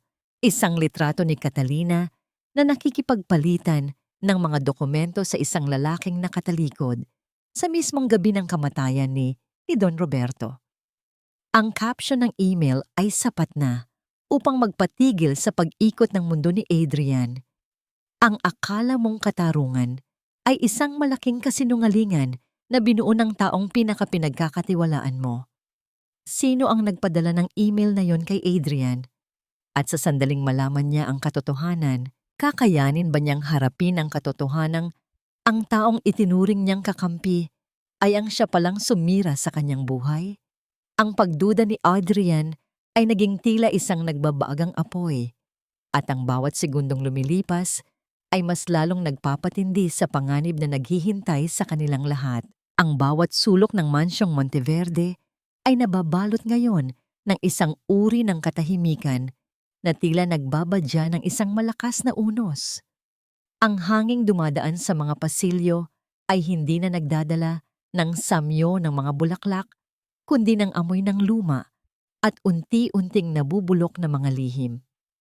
Para kay Catalina, ang bawat malamig na sulyap ni Adrian sa kanya ay tila isang hatol ng kamatayan na dahan-dahang binibigkas.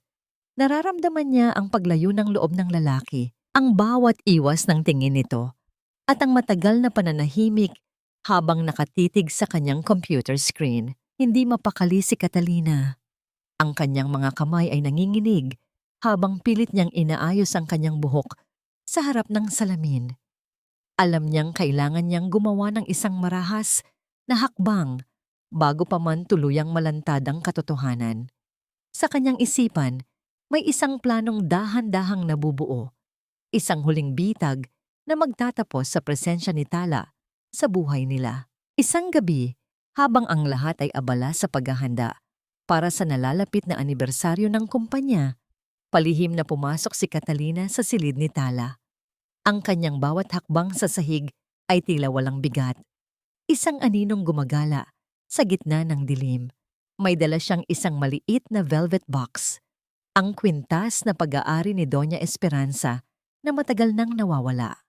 Ang plano niya ay simple: itanim ang ebidensya sa gamit ni Tala, tumawag ng mga pulis, at palabasin na si Tala ay isang magnanakaw na sadyang pumasok sa pamilya upang manguha ng yaman. Dahan-dahan niyang binuksan ang drawer ng vanity mirror ni Tala. Ngunit bago pa man niya mailagay ang kwintas, ang liwanag ng lampara sa sulok ng silid ay biglang bumukas. Naghahanap ka ba ng alahas na babagay sa gown mo para sa gala night, Catalina? Ang tinig ni Tala ay kasing lamig ng semento sa labas. Ngunit may kalakip itong isang uri ng katiyakan na nagpapatigil sa pag-ikot ng mundo ni Catalina. Nakaupo si Tala sa isang armchair sa madilim na sulok. Ang kanyang mga mata ay nananatiling nakatitig sa bawat galaw ng kanyang kaaway. Bilang isang psychologist, matagal na niyang inasahan ang desperadong hakbang na ito. Pinag-aralan niya ang bawat paiteon ng pagkilos ni Catalina mula nang mapansin nito ang pagbabago kay Adrian. Tala, what are you doing here in the dark? Ang gulat na tanong ni Catalina habang mabilis niyang itinatago ang velvet box sa likod ng kanyang katawan. Ang kanyang muka ay naging tila isang puting papel sa tindi ng kaba at ang kanyang hininga ay naging mabilis at mababaw. Ito ang kwarto ko, Catalina. Ang tanong ay, anong ginagawa mo rito sa oras na ito? Dahan-dahang tumayo si Tala at lumapit. Ang bawat hakbang niya ay may kasamang marahang pagalog ng kanyang silk robe, isang tunog na tila nagpapaalala kay Catalina na hindi na ito ang mahina at kamihang babaeng una niyang nakilala. Kung ang balak mo ay itanim ang kwintas ni Doña Esperanza, huwag mo nang ituloy. Alam nating dalawa na ang bawat galaw sa loob ng silid na ito ay naitatala na ngayon ng isang kamera na hindi mo makikita. Isang malakas na pagsinghap ang kumawala sa mga labi ni Catalina. Ang kanyang mga mata ay naningkit sa galit at takot. You think you've won, Tala? Isang gabi lang ang kailangan ko upang mabawi ang lahat. Adrian is mine and this family belongs to me. Wala kang pag-aari, Catalina. Kahit ang pag-ibig ni Adrian ay hindi mo kailanman nakuha ng tapat. Lahat ay nakabase sa isang kasinungalingan na dahan-dahan nang gumuguho. Ang mahinahong sagot ni Tala.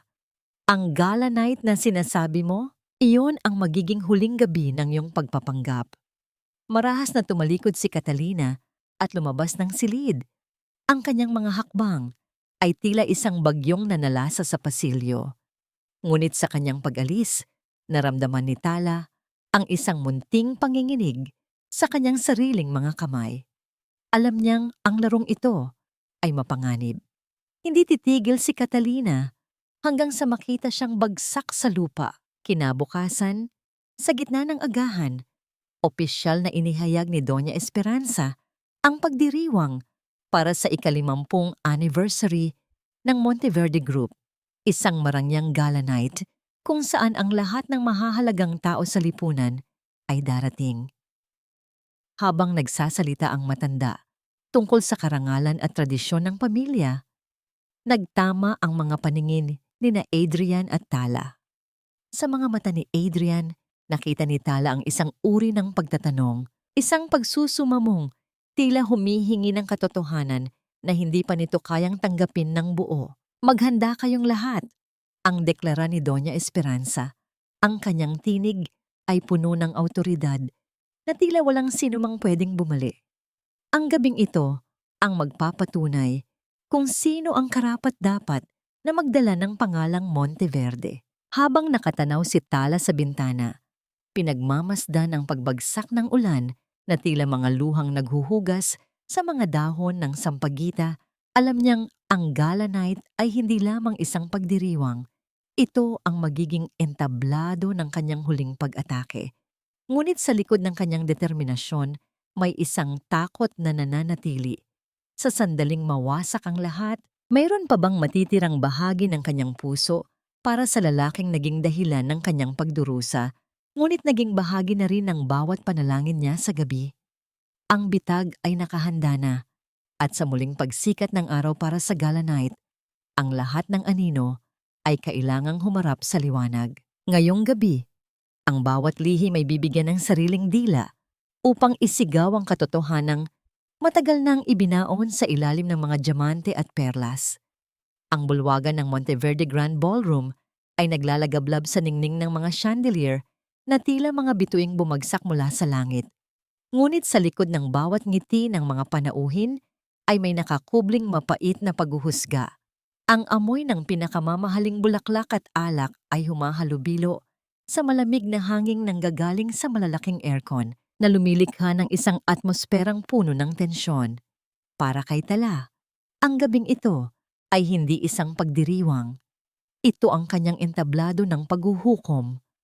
Nakatayo si Tala sa gitna ng karamihan. Suot ang isang midnight blue na gown na tila naging isang baluti sa gitna ng digmaan. Ang kanyang buhok ay maayos na nakapusod na naglalantad sa kanyang leeg na tila isang estatwang gawa sa ivory, matatag at hindi natitinag. Sa malayo, nakita niya si Doña Esperanza na buong pagmamalaking nakikipag-usap sa mga maimpluwensyang tao, habang si Catalina naman ay nakakapit sa braso ni Adrian. Ang suot nitong pulang gown ay tila isang babala ng panganib. Ladies and gentlemen, a pleasant evening to all, ang panimulang bati ni Doña Esperanza sa ibabaw ng entablado. Ang kanyang tinig ay puno ng awtoridad na tila ba pag-aari niya ang bawat kaluluwa sa loob ng silid. Ngayong gabi, ipagdiriwang natin ang 50 taon ng dangal at integridad ng Monteverde Group. Bilang bahagi ng ating pasasalamat, narito ang isang maikling video na nagpapakita ng ating kasaysayan at ang mga taong naging pundasyon ng ating tagumpay. Nang mamatay ang mga ilaw at magsimulang umilaw ang malaking projector, ang lahat ng mata ay nakatuon sa puting screen. Ang unang bahagi ay nagpapakita ng mga lumang larawan ng kumpanya. Ngunit sa gitna ng presentasyon, ang musika ay biglang naputol. Ang mga larawan ng pamilya ay pinalitan ng mga scan ng audit documents mula 1,900 at 78, mga papeles na may mga pulang marka ng anomalya sa logistics fund. Isang marahang bulong ang dahan-dahang kumalat sa bulwagan, tila isang hangin na nagdadala ng bagyo. Nakita ni Tala ang biglang pagputla ni Catalina. Ang bawat paghinga ng babae ay naging mabilis at ang mga mata nito ay naghahanap ng kung sino ang may gawa nito. Ngunit hindi doon nagtapos ang lahat. Mula sa mga naglalakihang speaker, isang boses ang umalingaw-ngaw, ang boses ni Catalina na puno ng kayabangan at kawalan ng budhi. Mula sa lihim na recording ni Tala, sa pasilyo, isang gabi lang ang kailangan ko upang mabawi ang lahat. Adrian is mine, and this family belongs to me. Kahit ang pag-ibig ni Adrian ay hindi mo kailanman nakuha ng tapat, lahat ay nakabase sa isang kasinungalingan. Ang bawat salitang lumalabas sa speaker ay tila isang marahas na sampal sa mukha ni Doña Esperanza. Ang perpektong maskara ng matanda ay tuluyan ng nagkabitak-bitak sa harap ng lahat ng mga board members at mamamahayag. Ang boses ni Catalina ay nagpatuloy. Inilalantad kung paano nila ginamit ang pangalan ni Teodoro Reyes upang itago ang sariling pagnanakaw ng kanyang tiyuhin. Naramdaman ni Tala ang paglapit ni Adrian sa kanya. Ang mukha ng lalaki ay puno ng matinding pait. Ang kanyang mga mata ay naniningkit sa tindi ng sakit at galit na tila ba ang buong mundo niya ay gumuho sa isang iglap. Tumingin si Adrian kay Catalina. Ang kanyang tingin ay tila isang hatol na walang anumang bahid ng pag-asa. Is this the woman I was supposed to love? Ang pabulong na tanong ni Adrian, ang kanyang tinig ay nanginginig sa tindi ng emosyon. Is this the family honor that my mother was talking about? Sa gitna ng kaguluhan, dahan-dahang lumakad si Tala patungo sa entablado. Ang bawat hakbang niya ay may kasamang marahang pag-alog ng kanyang gown sa sahig. Isang tunog na tila nagbibigay ng huling tuldok sa isang mahabang kwento ng pagdurusa. Tumayo siya sa harap ng mic. Ang kanyang paningin ay diretso sa mga mata ni Doña Esperanza. Ang karangalan ay hindi isang bagay na isinusuot, gaya ng mga alahas. Ang mahinahong pahayag ni Tala, ang boses niya ay malinaw at puno ng kapangyarihan. Ito ay ang kakayahang harapin ang katotohanan, gaano man ito kapait. Ngayong gabi, ang pamilya Reyes ay hindi na magiging pambayad sala sa inyong mga kasalanan. Habang ang mga kamera ng mga mamamahayag ay walang tigil sa pagkuha ng larawan, ang malalaking pintuan ng ballroom ay biglang bumukas.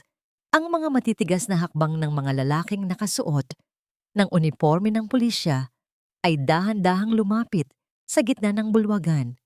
Ang bawat hakbang nila sa marmol na sahig ay tila isang huling hantunghali para sa mga naghahari-harian sa mansyong yon. Catalina Santos at Ernesto Santos. Mayroon kaming warrant of arrest para sa inyo sa kasong falsification of documents, fraud at complicity sa pagkamatay ni Don Roberto Monteverde. Ang deklara ng opisyal. Ang hiyaw ni Catalina na puno ng galit at takot ay lumunod sa katahimikan habang si Doña Esperanza ay napaupo sa kanyang upuan. Ang kanyang mga perlas ay tila naging mga batong bumabato sa kanyang sariling dangal. Sa gitna ng lahat ng ito, nakita ni Tala si Adrian na dahan-dahang lumuhod sa sahig. Ang kanyang ulo ay nakayuko sa tindi ng kahihiyan at pagdurusa. Patawarin mo ako, Tala. Ang huling narinig niya mula sa lalaki bago tuluyang mapuno ng ingay ang buong silid. Sa rurok ng hustisya, naramdaman ni Tala ang unang tunay na hininga ng kalayaan. Ngunit bakit tila may isang bahagi ng kanyang puso ang nananatiling sugatan sa gitna ng kanyang tagumpay? Ang bawat pangarap na binuo sa ibabaw ng mga kasinungalingan ay tila isang palasyong gawa sa buhangin na sa isang iglap ay nilamon ng nagngangalit na alon ng katotohanan. Ang marangyang ballroom na dati ay puno ng paghanga ay nabalot ngayon ng isang uri ng katahimikan na mas masakit pa kaysa sa anumang sigaw. Ang mga gintong pader ng Monteverde Group ay tila dahan-dahang gumuguho sa bawat kislap ng mga kamera ng mga mamamahayag. Ang bawat pagpindot sa mga kagamitan ng media ay lumilikha ng mga sunod-sunod na liwanag na tila humuhubad sa bawat saplot ng pagkukunwari ni na Catalina at Doña Esperanza. Hindi ito maaari. Bitawan niyo ako. Mga sinungaling kayo. Ang tinig ni Catalina ay naging tila isang hiyaw ng isang sugatang hayop habang ang malamig na bakal ng posas ay dahan-dahang ikinakabit sa kanyang mga manipis na braso. Ang kanyang pulang gown na kanina ay simbolo ng kanyang tagumpay ay tila naging isang mantsa ng dugo sa gitna ng bulwagan. Ang marahas na paghila ng mga pulis sa kanya ay lumikha ng isang magulo at nakakahiyang tagpo sa harap ng mga pinakamataas na tao sa lipunan. Sa isang sulok, si Doña Esperanza ay nanatiling nakaupo, ngunit ang kanyang dating tuwid na tindig ay tuluyan ng bumigay. Ang kanyang mga kamay ay nanginginig. Habang mahigpit niyang hinahawakan ang kanyang mga perlas, tila ba ito ang huling anchor na magliligtas sa kanya mula sa paglubog. Ang kanyang mga dating kaibigan, ang mga taong dati ay yumuyuko sa kanyang kapangyarihan, ay dahan-dahan nang umiiwas ng tingin. Ang kanilang mga bulong ay tila mga bubuyog na nagdadala ng lason ng kahihiyan. Ang bawat hiya na iniwasan niyang madama sa loob ng maraming taon ay sabay-sabay na bumagsak sa kanya sa isang gabi lamang. Adrian, anak, huwag kang maniwala sa kanila. Ginawa ko lang ang lahat para sa'yo, para sa pamilya natin. Ang pagsusumamo ni Esperanza ay tila isang tuyong dahon na tinatangay ng hangin, walang saysay at walang bigat. Lumingon si Adrian sa kanyang ina. Ang kanyang mga mata ay puno ng isang uri ng pait na tila hindi na kailanman magagamot. Para sa akin? O para sa iyong sarili, ma? Pinatay niyo ang pagkatao ko. Ginawa niyo akong halimaw para lamang sa isang pangalang matagal na palang madumi. Dahan-dahang lumapit si Tala kay Adrian. Sa gitna ng kaguluhan, ang kanilang mga mata ay nagtagpo. Wala nang galit sa mga mata ni Tala. Tanging isang malalim na pagod at isang uri ng habag na mas masakit tanggapin kaysa sa puot. Nakita niya kung paano dahan-dahang lumuhod si Adrian sa kanyang harap. Ang bawat pagbagsak ng kanyang mga tuhod sa marmol na sahig ay tila isang huling pagsuko ng kanyang dangal. Tala, patawarin mo ako. Naging bulag ako. Naging instrumento ako ng sarili kong paghihirap at ng sayo. Ang pabulong na wika ni Adrian, ang kanyang tinig, ay nanginginig sa tindi ng pagsisisi. Ang bawat butil ng iyang luha na pumatak mula sa kanyang mga mata ay tila mga saksi sa kanyang pagkawasak. Hindi sapat ang tawad para ibalik ang mga taon na ninakaw niyo sa amin, Adrian. Hindi sapat ang luha para linisin ang pangalan ng aking ama na inyong dinungisan. Ang mahinahong tugon ni Tala, ang kanyang boses, ay tila isang malamig na simoy ng hangin na nagdadala ng wakas ng isang mahabang taglamig. Ang katarungan ay nakamit na, ngunit ang mga sugat ay mananatiling bahagi ng ating nakaraan habang inilalabas si Catalina at ang kanyang tiyuhin ng mga awtoridad. Ang ballroom ay dahan-dahang nabalot ng isang kakaibang liwanag. Ang mga tao ay nagsimula nang umalis. Bit-bit ang mga kwentong magiging mitya ng pagbagsak ng Imperyong Monteverde. Ang bawat hakbang nila palayo ay tila isang pagbawas sa kapangyarihang dati, ay tila walang hanggan. Naiwang mag-isa si Adrian sa gitna ng bulwagan, napapaligiran ng mga tinalikurang silya at mga basag na kristal. Ang bawat anino sa silid ay tila nagpapaalala sa kanya ng lahat ng kanyang pagkakamali. Sa kabilang dako, si Tala ay dahan-dahan nang naglalakad patungo sa labas. Ang kanyang midnight blue na gown ay tila sumasabay sa marahang pag-ihip ng hangin sa gabi. Ngunit bago pa man siya makalabas, narinig niya ang isang mahinang tawag mula sa isang pamilyar na tinig. Isang boses na hindi kay Adrian, kundi isang boses na nagdadala ng isang bagong tanong na hindi niya inaasahan. Lumingon si Tala at nakita niya si Mateo na nakatayo sa may pintuan. May hawak na isang lumang sulat na tila matagal nang itinago sa ilalim ng mga archive. Ang mukha ni Mateo ay puno ng seryosong ekspresyon na tila may huling piraso pa ng puzzle na hindi pa naibubunyag. Tala, may isa pang bagay na kailangan mong malaman. Ang wika ni Mateo, ang kanyang tinig, ay may kasamang bigat na tila nagbabanta ng isa pang bagyo. Ang tungkol sa gabi ng pagkamatay ni Don Roberto, hindi lang sina Catalina ang naroon.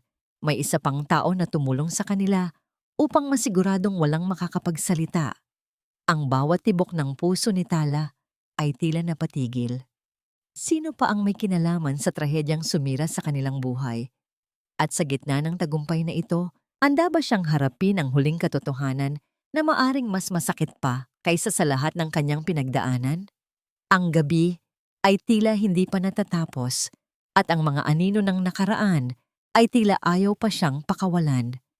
Ang bawat lihim na pilit ibinabaon sa lupa ay may sariling paraan ng pagtubo, lalo na kung nadidilig ito ng mga luhang walang kalaban-laban. Ang lumang sulat na inabot ni Mateo kay Tala ay tila isang nagbabagang uhuling na sumunog sa huling hibla ng ilusyon ng pamilya Monteverde. Sa ilalim ng malamig na liwanag ng pasilyo, matapos ang magulong gala night, binasa ni Tala ang mga linyang isinulat mismo ng kamay ni Doña Esperanza. Ang katotohanan ay mas malagim pa sa inaasahan. Alam ng matanda ang pagnanakaw na ginawa ni Ernesto Santos at Catalina. Ngunit sa halip na ilantad ito, pinili ni Esperanza na protektahan ang imahe ng kumpanya upang hindi bumagsak ang halaga ng kanilang mga shares sa merkado.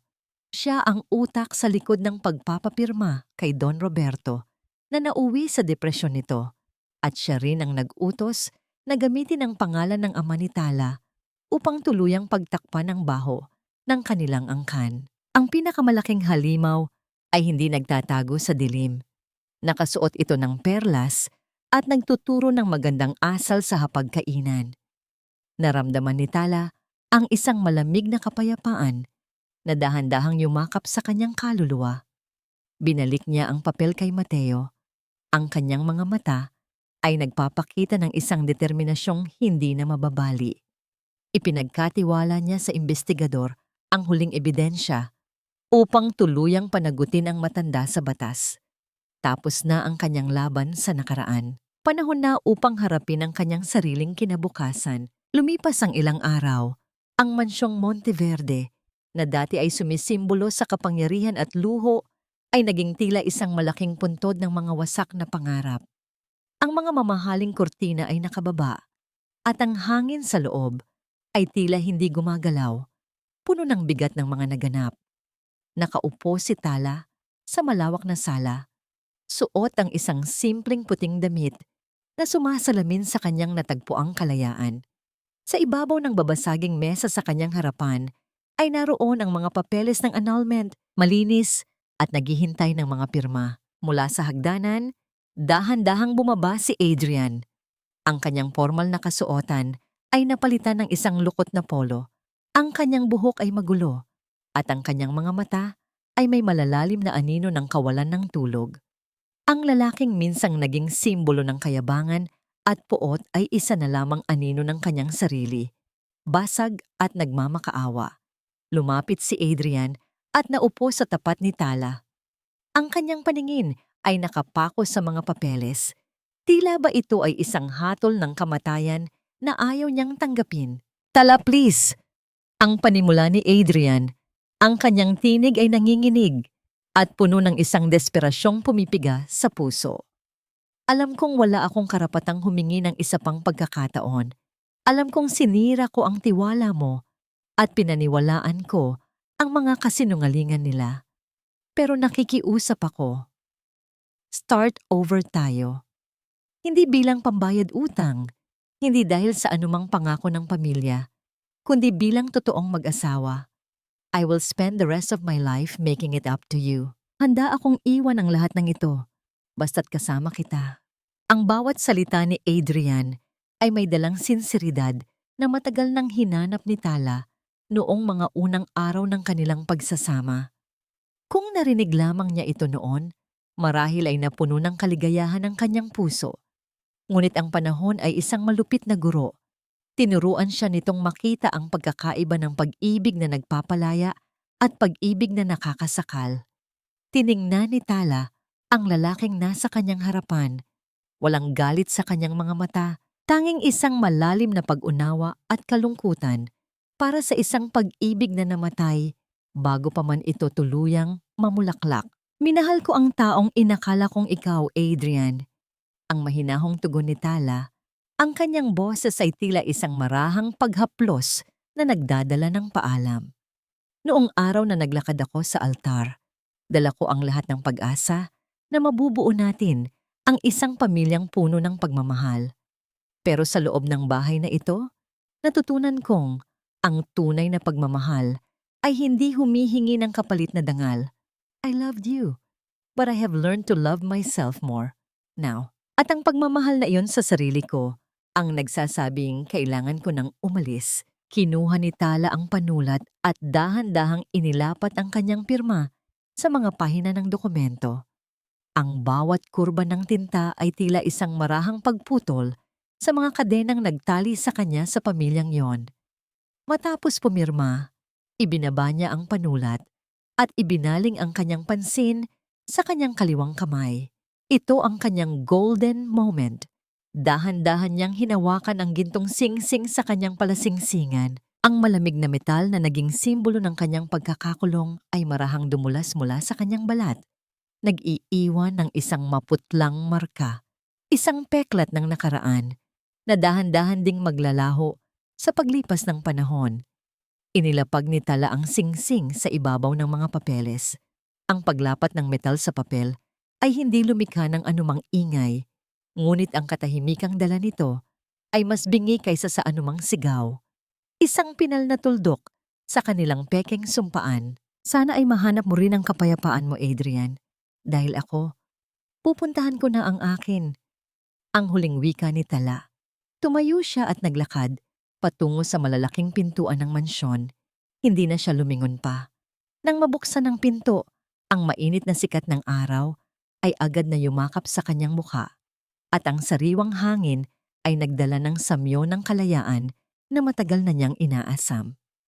Sa unang pagkakataon, ang kanyang mga hakbang ay magaan at puno ng pag-asa. Ngunit habang naglalakad siya patungo sa naghihintay na sasakyan, naramdaman niya ang panginginig ng kanyang burner phone sa loob ng kanyang bag. Isang mensahe mula sa ospital. Ang pangalan ng nurse ng kanyang ama ang lumitaw sa screen. Sa gitna ng kanyang bagong simula, isang matinding kaba ang muling sumaklot sa kanyang dibdib.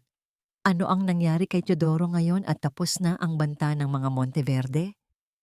Ang bawat lihim na pilit ibinabaon sa lupa ay may sariling paraan ng pagtubo, lalo na kung nadidilig ito ng mga luhang walang kalaban-laban.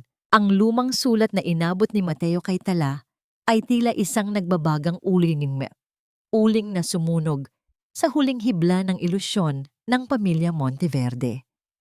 Sa ilalim ng malamig na liwanag ng pasilyo, matapos ang magulong galanite, binasa ni Tala ang mga linyang isinulat mismo ng kamay ni Doña Esperanza. Ang katotohanan ay mas malagim pa sa inaasahan. Alam ng matanda ang pagnanakaw na ginawa ni Ernesto Santos at Catalina.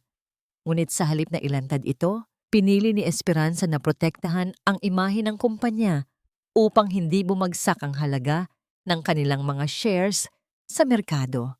Siya ang utak sa likod ng pagpapapirma kay Don Roberto na nauwi sa depresyon nito at siya rin ang nag-utos na gamitin ang pangalan ng ama ni Tala upang tuluyang pagtakpan ang baho ng kanilang angkan. Ang pinakamalaking halimaw ay hindi nagtatago sa dilim. Nakasuot ito ng perlas at nagtuturo ng magandang asal sa hapagkainan. Naramdaman ni Tala ang isang malamig na kapayapaan na dahan-dahang yumakap sa kanyang kaluluwa. Binalik niya ang papel kay Mateo. Ang kanyang mga mata ay nagpapakita ng isang determinasyong hindi na mababali. Ipinagkatiwala niya sa investigador ang huling ebidensya upang tuluyang panagutin ang matanda sa batas. Tapos na ang kanyang laban sa nakaraan. Panahon na upang harapin ang kanyang sariling kinabukasan. Lumipas ang ilang araw. Ang mansyong Monteverde, na dati ay sumisimbolo sa kapangyarihan at luho, ay naging tila isang malaking puntod ng mga wasak na pangarap. Ang mga mamahaling kurtina ay nakababa at ang hangin sa loob ay tila hindi gumagalaw. Puno ng bigat ng mga naganap. Nakaupo si Tala sa malawak na sala. Suot ang isang simpleng puting damit na sumasalamin sa kanyang natagpuang kalayaan. Sa ibabaw ng babasaging mesa sa kanyang harapan ay naroon ang mga papeles ng annulment, malinis at naghihintay ng mga pirma. Mula sa hagdanan, dahan-dahang bumaba si Adrian. Ang kanyang pormal na kasuotan ay napalitan ng isang lukot na polo. Ang kanyang buhok ay magulo at ang kanyang mga mata ay may malalalim na anino ng kawalan ng tulog. Ang lalaking minsang naging simbolo ng kayabangan at puot ay isa na lamang anino ng kanyang sarili, basag at nagmamakaawa. Lumapit si Adrian at naupo sa tapat ni Tala. Ang kanyang paningin ay nakapako sa mga papeles. Tila ba ito ay isang hatol ng kamatayan na ayaw niyang tanggapin. Tala, please! Ang panimula ni Adrian, ang kanyang tinig ay nanginginig at puno ng isang desperasyong pumipiga sa puso. Alam kong wala akong karapatang humingi ng isa pang pagkakataon. Alam kong sinira ko ang tiwala mo at pinaniwalaan ko ang mga kasinungalingan nila. Pero nakikiusap ako. Start over tayo. Hindi bilang pambayad utang, hindi dahil sa anumang pangako ng pamilya, kundi bilang totoong mag-asawa. I will spend the rest of my life making it up to you. Handa akong iwan ang lahat ng ito basta't kasama kita. Ang bawat salita ni Adrian ay may dalang sinseridad na matagal nang hinanap ni Tala noong mga unang araw ng kanilang pagsasama. Kung narinig lamang niya ito noon, marahil ay napuno ng kaligayahan ang kanyang puso. Ngunit ang panahon ay isang malupit na guro. Tinuruan siya nitong makita ang pagkakaiba ng pag-ibig na nagpapalaya at pag-ibig na nakakasakal. Tiningnan ni Tala ang lalaking nasa kanyang harapan. Walang galit sa kanyang mga mata, tanging isang malalim na pag-unawa at kalungkutan para sa isang pag-ibig na namatay bago pa man ito tuluyang mamulaklak. Minahal ko ang taong inakala kong ikaw, Adrian. Ang mahinahong tugon ni Tala, ang kanyang boses ay tila isang marahang paghaplos na nagdadala ng paalam. Noong araw na naglakad ako sa altar, dala ko ang lahat ng pag-asa na mabubuo natin ang isang pamilyang puno ng pagmamahal. Pero sa loob ng bahay na ito, natutunan kong ang tunay na pagmamahal ay hindi humihingi ng kapalit na dangal. I loved you, but I have learned to love myself more now. At ang pagmamahal na yon sa sarili ko, ang nagsasabing, kailangan ko nang umalis. Kinuha ni Tala ang panulat at dahan-dahang inilapat ang kanyang pirma sa mga pahina ng dokumento. Ang bawat kurba ng tinta ay tila isang marahang pagputol sa mga kadenang nagtali sa kanya sa pamilyang iyon. Matapos pumirma, ibinaba niya ang panulat at ibinaling ang kanyang pansin sa kanyang kaliwang kamay. Ito ang kanyang golden moment. Dahan-dahan niyang hinawakan ang gintong singsing sa kanyang palasingsingan. Ang malamig na metal na naging simbolo ng kanyang pagkakakulong ay marahang dumulas mula sa kanyang balat. Nagiiwan ng isang maputlang marka, isang peklat ng nakaraan na dahan-dahan ding maglalaho sa paglipas ng panahon. Inilapag ni Tala ang singsing sa ibabaw ng mga papeles. Ang paglapat ng metal sa papel ay hindi lumikha ng anumang ingay. Ngunit ang katahimikang dala nito ay mas bingi kaysa sa anumang sigaw. Isang pinal na tuldok sa kanilang peking sumpaan. Sana ay mahanap mo rin ang kapayapaan mo, Adrian. Dahil ako, pupuntahan ko na ang akin. Ang huling wika ni Tala. Tumayo siya at naglakad patungo sa malalaking pintuan ng mansyon. Hindi na siya lumingon pa. Nang mabuksan ang pinto, ang mainit na sikat ng araw ay agad na yumakap sa kanyang mukha at ang sariwang hangin ay nagdala ng samyo ng kalayaan na matagal na niyang inaasam. Sa unang pagkakataon, ang kanyang mga hakbang ay magaan at puno ng pag-asa. Ngunit habang naglalakad siya patungo sa naghihintay na sasakyan, naramdaman niya ang panginginig ng kanyang burner phone sa loob ng kanyang bag. Isang mensahe mula sa ospital. Ang pangalan ng nurse ng kanyang ama ang lumitaw sa screen. Sa gitna ng kanyang bagong simula, isang matinding kaba ang muling sumaklot sa kanyang dibdib. Ano ang nangyari kay Teodoro ngayon at tapos na ang banta ng mga Monteverde? Dahan-dahang binuksan ni Tala ang puting sobre na nakapatong sa baitang ng kanilang beranda. Ang paghihiwalay ng papel ay hindi lumikha ng anumang ingay. Ngunit sa bawat tiklop na kanyang inilalantad, tila may isang malakas na hangin na nag-aalis sa mga huling bakas ng alikabok sa kanyang puso. Ang liham ay galing kay Adrian. Ang sulat kamay nito ay hindi na kasing tigas at kasing yabang ng dati. Ang mga letra ay may bahagyang panginginig, isang tahimik na patunay ng isang lalaking tuluyan nang nagpakumbaba sa harap ng tadhana. Tala, ang panimula ng liham na binabasa ng kanyang isipan kasabay ng pagtama ng mainit na sikat ng araw sa kanyang balat. Hindi ako humihingi ng isa pang pagkakataon dahil alam kong wala ng puwang ang isang katulad ko sa liwanag ng iyong bagong buhay. Nais ko lamang magpaalam ng maayos. Ipinamigay ko na ang natitirang yaman ko sa mga taong biktima ng aking pamilya at aalis ako ng bansa upang magsimulang muli bilang isang ordinaryong tao. Sa bawat araw na daraan, bitbit ko ang parusa ng aking mga kasalanan. Salamat sa pagising sa akin mula sa isang mahabang bangungot. Naway mamulaklak ang lahat ng iyong pangarap, gaya ng mga sampagitang minsang nakita kong inaalagaan mo. Ibinaba ni Tala ang liham. Tumingin siya sa malawak na kalangitan kung saan ang araw ay dahan-dahan nang nagkukulay kahel, naghahanda para sa pamamahinga. Sa sandaling iyon, naramdaman niya ang isang pambihirang gaan sa kanyang dibdib. Pinatawad na niya si Adrian.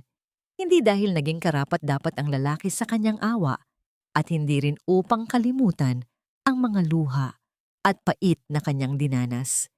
Pinatawad niya ito para sa kanyang sarili. Ang pagpapatawad ay hindi isang premyong iginagawad sa mga nanakit. Ito ay isang susi na nagbubukas sa huling kandado ng kanyang nakaraan upang tuluyan siyang makalaya. Ang mga abo ng kanilang kasal na sumunog sa kanyang kaluluwa ay tinangay na ng panahon at mula rito ay umusbong ang isang babaeng buo at walang kinatatakutan. Isang marahang pag-apak sa mga tuyong dahon sa labas ng kanilang bakuran ang kumuha sa kanyang pansin. Nang iangat niya ang kanyang paningin, nakita niya si Mateo na nakatayo sa may tarangkahan. Nakasuot ito ng simpleng puting polo, ang kanyang mga mata ay nagtataglay ng init at pag-unawa na hindi nangangailangan ng anumang salita. Sa kanyang mga kamay ay may dala siyang isang maliit na paso na may tanim na bagong usbong ng sampagita. Dahan-dahang lumapit si Mateo, ang kanyang mga hakbang ay maingat at puno ng paggalang sa espasyo ni Tala. Inilapag niya ang paso sa tabi ng hagdan. Nabalitaan kong nag-aalaga ka na ng mga bulaklak dito. Naisip ko lang na magdagdag ng isa pa para sa mga bagong simula na naghihintay. Ngumiti si Tala. Isang ngiting nakarating hanggang sa kanyang mga mata. Hindi siya umiwas ng tingin. Ang presensya ni Mateo ay hindi isang pangako ng mabilisang pag-ibig, kundi isang tahimik na pag-alalay, isang kaakbay sa paglalakbay patungo sa paghilom. Sabay silang tumingin sa paglubog ng araw. Ang kanilang mga balikat ay halos magkadikit. Nagbabahagi na ng isang nakakapanatag na katahimikan. Walang pilitan, walang utang na loob, tanging 2 taong nakatagpo ng kapayapaan sa presensya ng isa't isa. Habang pinagmamasdan niya ang kanyang ama, na payapang nagbabasa sa loob ng bahay at ang lalaking tahimik na nakatayo sa kanyang tabi, natutunan ni Tala ang pinakamahalagang aral ng kanyang buhay. Ang pag-ibig na nakakasakal, na nagtatago sa likod ng utang na loob at karangalan ng pamilya, ay hindi kailanman naging tunay na pag-ibig. Ang tunay na tahanan ay hindi nasusukat sa laki ng mansyon o sa dami ng kayamanan. Ang tunay na tahanan ay ang pagtanggap sa sarili, ang dangal na hindi kayang bayaran, at ang tapang na piliin ang sariling kaligayahan kahit pa ang kapalit nito ay ang pagtalikod sa mundong nakasanayan. Sa paglamon ng gabi sa liwanag, hindi na natatakot si Tala. Dahil ngayon, siya mismo ang naging sarili niyang bituin.